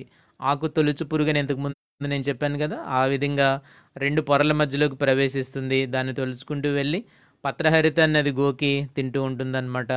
దానివల్ల ఆకులపైన ఆకారం లేని సొరంగాలు ఏర్పడతాయి. దాదాపుగా ఆకు తొలిచే పురుగులాగే టమాటో మొక్కలు నారు దశ నుంచి కూడా ఆశిస్తూ ఉంటుంది. కాబట్టి ఇది ఒక బిట్ అనమాట. టమాటో మొక్కలను నారు దశ నుంచి కూడా ఆశించి నష్టపరిచే కీటకాల్లో దీన్ని కూడా మనం చేర్చుకోవచ్చు. టొమాటోలో పిన్వమ్ మొక్కల తాలూకు అన్ని భాగాలు అంటే ఆకులు, కాండము, మొగ్గలు, పత్రపుచ్చాలు, లేత మరియు పక్వానికి వచ్చినటువంటి కాయలన్నిటినీ కూడా, అంటే అందులో ఉండేటటువంటి ప్రధానమైనటువంటి భాగాలన్నిటినీ కూడా ఆశించి ఇది నష్టాన్ని కలగజేస్తూ ఉంటుంది. ఈ పురుగు చేసినటువంటి రంధ్రాల ద్వారా ఇతర పూతికాహార శిలీంధ్రాలు ప్రవేశిస్తూ ఉంటాయి. చూసారా, దీని ద్వారా ఏదైతే రంధ్రాలు చేస్తుందో ఈ రంధ్రాల ద్వారా ఏంటంటే పూతికాహార శిలీంధ్రాలు ఏవైతే ఉంటాయో, శిలీంధ్రాల్లో మనకి తెలుసు కదా 4 కేటగిరీస్ ఉంటాయి శిలీంధ్రాలకి సంబంధించినంత వరకు. సో పూతికాహార శిలీంధ్రాలు సింపుల్గా మనకి చెప్పారు. సేంద్రియ పదార్థం మీద బ్రతికే వాటినే పూతికాహారాలు అని చెప్తారని చెప్పి మనం చదువుకున్నాం. కాబట్టి శిలీంధ్రాలు లోపలికి ప్రవేశిస్తాయి, కాయలు మరియు పళ్ళన్నీ కూడా కుళ్ళిపోతూ ఉంటాయి. సో ఇవి చేసినటువంటి రంధ్రాల ద్వారా శిలీంధ్రాలు లోపలికి ప్రవేశించి అక్కడ ఉండేటువంటి కాయలు పళ్ళు కుళ్ళిపోయేలాగా చేస్తాయన్నమాట. ఇది కేవలం టమాటోనే కాకుండా బంగాళాదుంపను కూడా ఆశిస్తూ ఉంటుంది. ఇది గుర్తుపెట్టుకోండి. పిన్వమ్ టొమాటోలో వచ్చేటువంటి పిన్వమ్ అనేటువంటిది సూది పురుగు అని దీన్ని అంటారు. ఇది బంగాళాదుంపలను కూడా ఆశిస్తుంది. నివారణ చర్యలు వచ్చేసరికి ఏంటంటే పంట అవశేషాలు, వ్యర్థాలు సేకరించి తగలబెట్టడం చేయాలి. సో నివారణ చర్యల్లో మనం లింగాకర్షక బుట్టలు వాడాలన్నమాట. సో లింగాకర్షక బుట్టలు ఎకరానికి ఉపయోగించాలి. అలాగే మగ రెక్కల పురుగులు సామూహికంగా ఆకర్షించాలి. ఎకరానికి 4 నుంచి 5 బుట్టలు పెట్టి వాటి ఉనికిని గమనించుకుంటూ ఉండాలి. సో అలాగే ఎన్ని పడాలి అనేది మనం చూస్తే ఏంటంటే ఒక బుట్టలో 10 పురుగులు కనుక పడితే వాటిని అప్పుడు సస్యరక్షణ చర్యలు చేపట్టాలనేటువంటిది అర్థమవుతూ ఉంటుందన్నమాట. మందులు కానీ మనం పిచికారీ చేయాలనుకోండి, స్పైనోసాడ్ 3 మిల్లీలీటర్లు, ఇండాక్సికార్బ్ అయితే 0.75 మిల్లీలీటర్లు, 1 లీటర్ నీటిలో కలిపి పిచికారీ చేయడం అనేది చేయాలన్నమాట. ఈ విధంగా మనం ఈ పిన్వామ్ని కంట్రోల్ చేసుకోవచ్చు. ఇది టొమాటోలో ఉండేటటువంటి ఒక కొత్త పెస్ట్ ఇది. అంటే మన దేశానికి 2014లో వచ్చింది. సూది పురుగు అనేటువంటిది ఏ ఇయర్లో వచ్చింది అని అంటే 2014లో మన దేశంలో దీని తాలూకు ఉధృతిని మనకి గమనించడం జరిగిందనమాట. ట్యూటా అబ్సల్యూటా దీని శాస్త్రీయ నామం. క్రమం వచ్చేసరికి లెపిడాప్టెరా అనమాట. ట్యూటా అబ్సల్యూటా. పిన్వమ్ టొమాటోలో పిన్వమ్ అనమాట. ఇప్పుడు చెప్పుకున్నవన్నీ కూడా టమాటో పంట నాశించేటువంటి ప్రధానమైనటువంటి కీటకాలు ఇవి నష్టాన్ని కలుగజేస్తూ ఉంటాయి. సో మన ఫ్రెండ్స్ ఏవో అడుగుతున్నారు, సమాధానాలు చెప్దాము. పచ్చిరొట్ట ఎరువులు వీరేంద్ర గారు, పచ్చిరొట్ట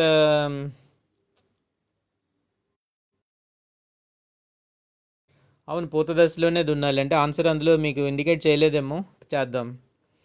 పచ్చిరొట్ట ఎరువులు ఎప్పుడు కూడా పూత దశలోనే దున్నాలి. ఎగ్జామ్లో డిఎస్టీ సిలబస్ తక్కువగా ఉంది, అలాగే ఉండదు, అన్నీ సమానంగా ఉంటాయి. అంటే ఒక 20 బిట్స్ ఏంటంటే న్యూ సిలబస్ ఉంటాయి. మీరు తెలంగాణ ఎగ్జామ్ రాయండి, డిఎస్టీకి సంబంధించినటువంటి వాళ్ళు ఏం చేయాలంటే తెలంగాణ ఎగ్జామ్ రాయాలి. తెలంగాణ ఎగ్జామ్ రాస్తే సరిపోతుంది. మీరు ఆంధ్ర ఎగ్జామ్ రాస్తే అన్ని న్యూ సిలబస్లో. మధుసూదన్ గారు హాయ్, నేను బాగానే ఉన్నాను, మీరు ఎలా ఉన్నారు? నేను బాగున్నాను మధుసూదన్ గారు.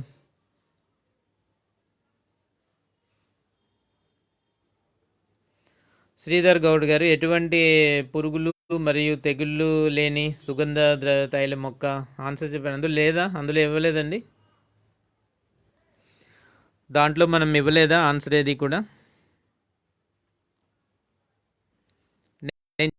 మీరు ఏ ప్రశ్నలు అయితే ఇచ్చారో నేను వాటిని ఒకసారి చెక్ చేసి చూస్తాను అదేంటనేది. ఏమైనా ఒకవేళ తప్పులు ఏమైనా ఉంటే కరెక్షన్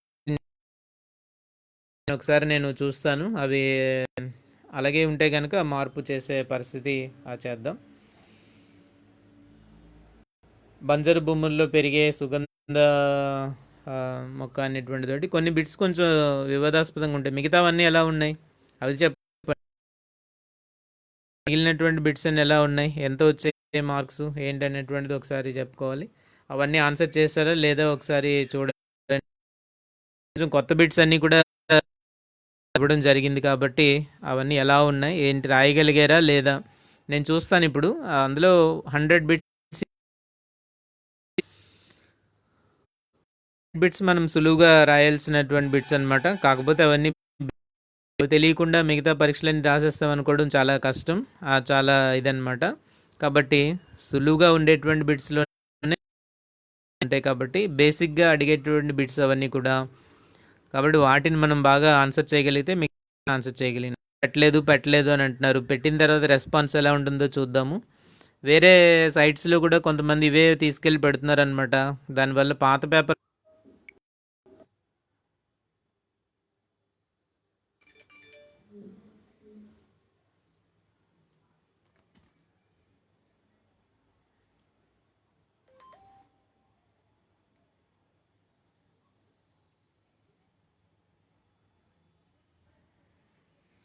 సరేలేండి, అది ఎలా ఉందో చూద్దాము. ఏది రైట్ అయితే అదే మనం పెట్టుకుందాం. కొన్ని ఉంటాయి అంటే అందులో ఉన్నవే ఇది అనుకోకండి. అంటే మీ దగ్గర ఉన్నవి లేకపోతే బుక్స్లో ఉన్నాయి కొన్ని అవుట్ ఆఫ్ ఏరియాలో కూడా కొన్ని బిట్స్ అడుగుతారనమాట. వ్యవసాయ పంచాంగం ఒకటి ఉంటుంది తెలుసా? సో పంచాంగంలో నుంచి కూడా కొన్ని బిట్స్ వస్తూ ఉంటాయి. సో అటువంటప్పుడు అవి ఉంటాయి, అవి కూడా ఒకసారి చెక్ చేయండి. మీ దగ్గర పాత వ్యవసాయ పంచాంగం ఏదైనా ఉంటే కనుక దాంట్లో ఈ బిట్స్ ఒకసారి చెక్ చేయండి, వాటి ఆన్సర్లు కూడా ఒకసారి చూడండి. మన దాంట్లో అప్పుడప్పుడు కొన్ని తప్పులు అలాగా కంటిన్యూ అయిపోతూ ఉంటాయి అన్నమాట. మన మెటీరియల్స్లో కొన్ని తప్పులు కంటిన్యూ అయిపోతూ ఉంటాయి. సో ఒకసారి సుగంధ ద్రవ్య మొక్కలు వీటికి సంబంధించి ఒకసారి చెక్ చేయండి మన దాంట్లో. అలా చూస్తే అప్పుడు మీకు కొంతవరకు ఒక ఐడియా రావచ్చు. అప్పటికి తప్పు అనేది ఉంటే మనం కరెక్షన్ చేద్దాం, మనకే ప్రాబ్లం లేదు. ఓకేనా? ఏదైనా ఉంటే నా వాట్సాప్ నెంబర్కి మీరు చెప్పండి, ఏం తప్పులు ఉన్నాయనేటువంటిది అందులో మీరు పెట్టండి, నేను ఒకసారి చెక్ చేస్తాను. ఎగ్జామ్ అన్నీ రాసిన తర్వాత బాగా రాసిన వాళ్ళకి తెలుస్తుంటుంది. సో ఈ న్యూ సిలబస్ అన్నీ కూడా నేను ఏంటంటే దాన్ని స్టార్ పెట్టాను, అంటే కంపల్సరీగా మీరు ఆన్సర్ చేయాలనేటువంటివి. ఒకవేళ తెలంగాణలో ఉండేటువంటి వాళ్ళు కంపల్సరీగా తెలంగాణ ఎగ్జామ్ రాయండి.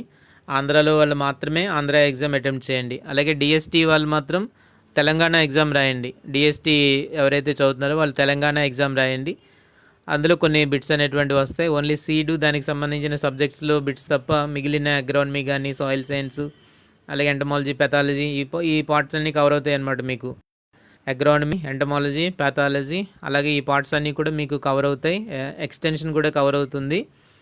కాబట్టి అవన్నీ చూడండి. సపరేట్గా ఎగ్జామ్ పెడితే మీకు ఇవన్నీ తెలుస్తాయి అన్నమాట. అది ఎగ్జామ్ పెట్టడం అంత సులువైనటువంటి పని అయితే మాత్రం కాదనమాట. అందువల్ల కొంచెం చూడండి. మళ్ళీ ఈ వీక్లో మళ్ళీ పెట్టడానికి ప్రయత్నం చేస్తాను. మేబీ ఆన్ థర్స్డే ఆ రోజు పెట్టుకుందాం. ఎందుకంటే కొంచెం టైం ఎక్కువ తీసుకుంటుంటాయి ఎగ్జామ్స్ ప్రిపేర్ చేయడం అన్నీ కూడా. అదొకటి. నెక్స్ట్ ఈ కాపీ రాయిళ్ళ బెడద ఎక్కువైపోయింది మనకి. ఊరికే డైరెక్ట్గా తీసుకెళ్ళి వాళ్ళ వెబ్సైట్లు ఇప్పుడు grand test, AGRICET grand test అనేది అంత సులువుగా దొరకదండి ఎక్కడ కూడా. అందుకే నేను చెప్తున్నాను కదా, మన వేరే వాళ్ళు ఉన్నారు కదా, వాళ్ళు అందుకే టెస్టులు పెట్టడం మానేశారు కంప్లీట్గా. అగ్రిసెట్ గ్రాండ్ టెస్టులు అంత సులువుగా దొరకవు. అది ప్రిపేర్ చేయడం అంత సులువు కూడా కాదు. సబ్జెక్టులో బాగా పట్టుంటే తప్ప దాన్ని మనం ప్రిపేర్ చేయలేమన్నమాట.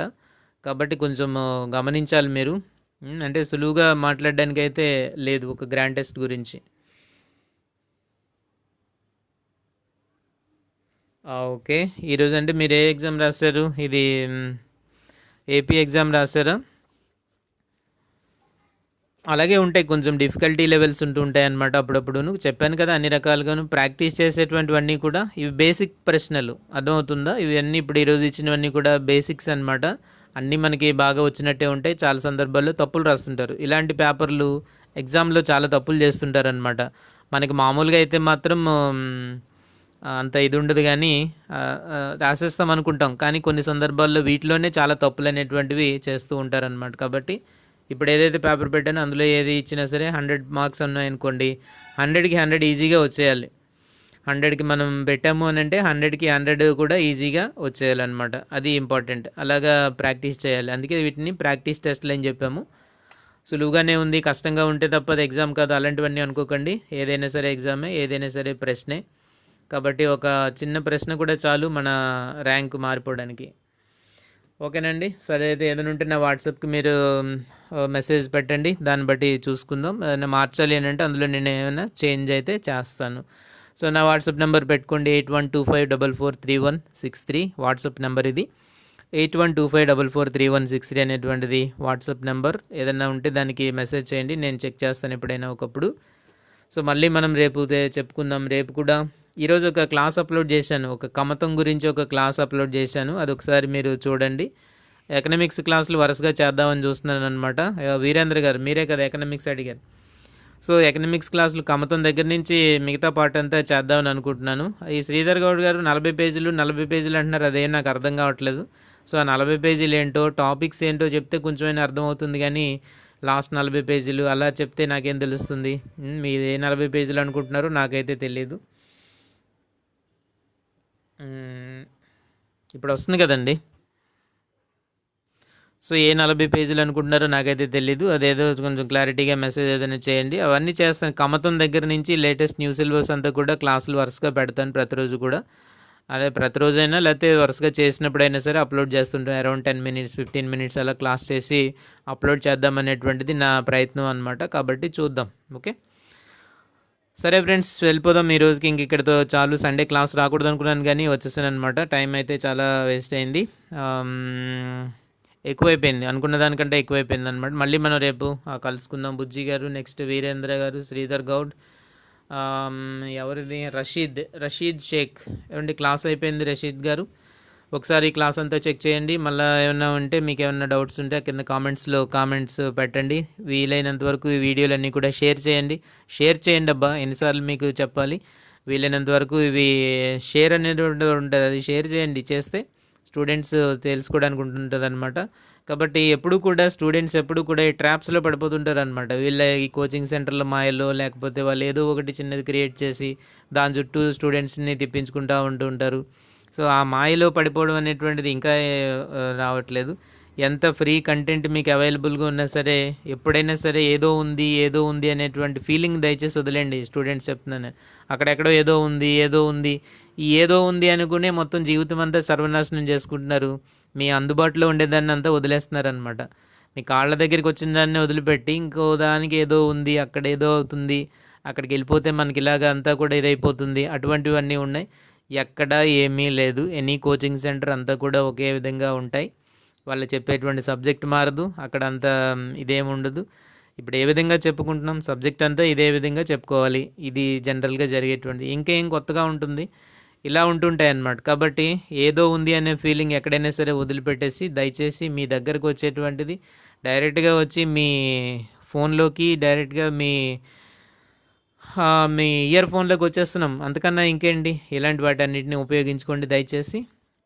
ఏదైనా సజెషన్స్ ఉంటే కింద కామెంట్స్లో కూడా తెలియపరచండి. మళ్ళీ మనం కలుసుకుందాం రేపు. విజయ్ కుమార్ అగ్రి అకాడమీ, విజయనగరం, సాలూరు నుండి నేను మీ విజయ్ కుమార్. రేపు మళ్ళీ మనం ఇదే టైంకి ఇదే ఛానల్లో ఇదే పేజ్లో మళ్ళీ మనం కలుసుకుందాం. Thank you very much. Bye. Good night.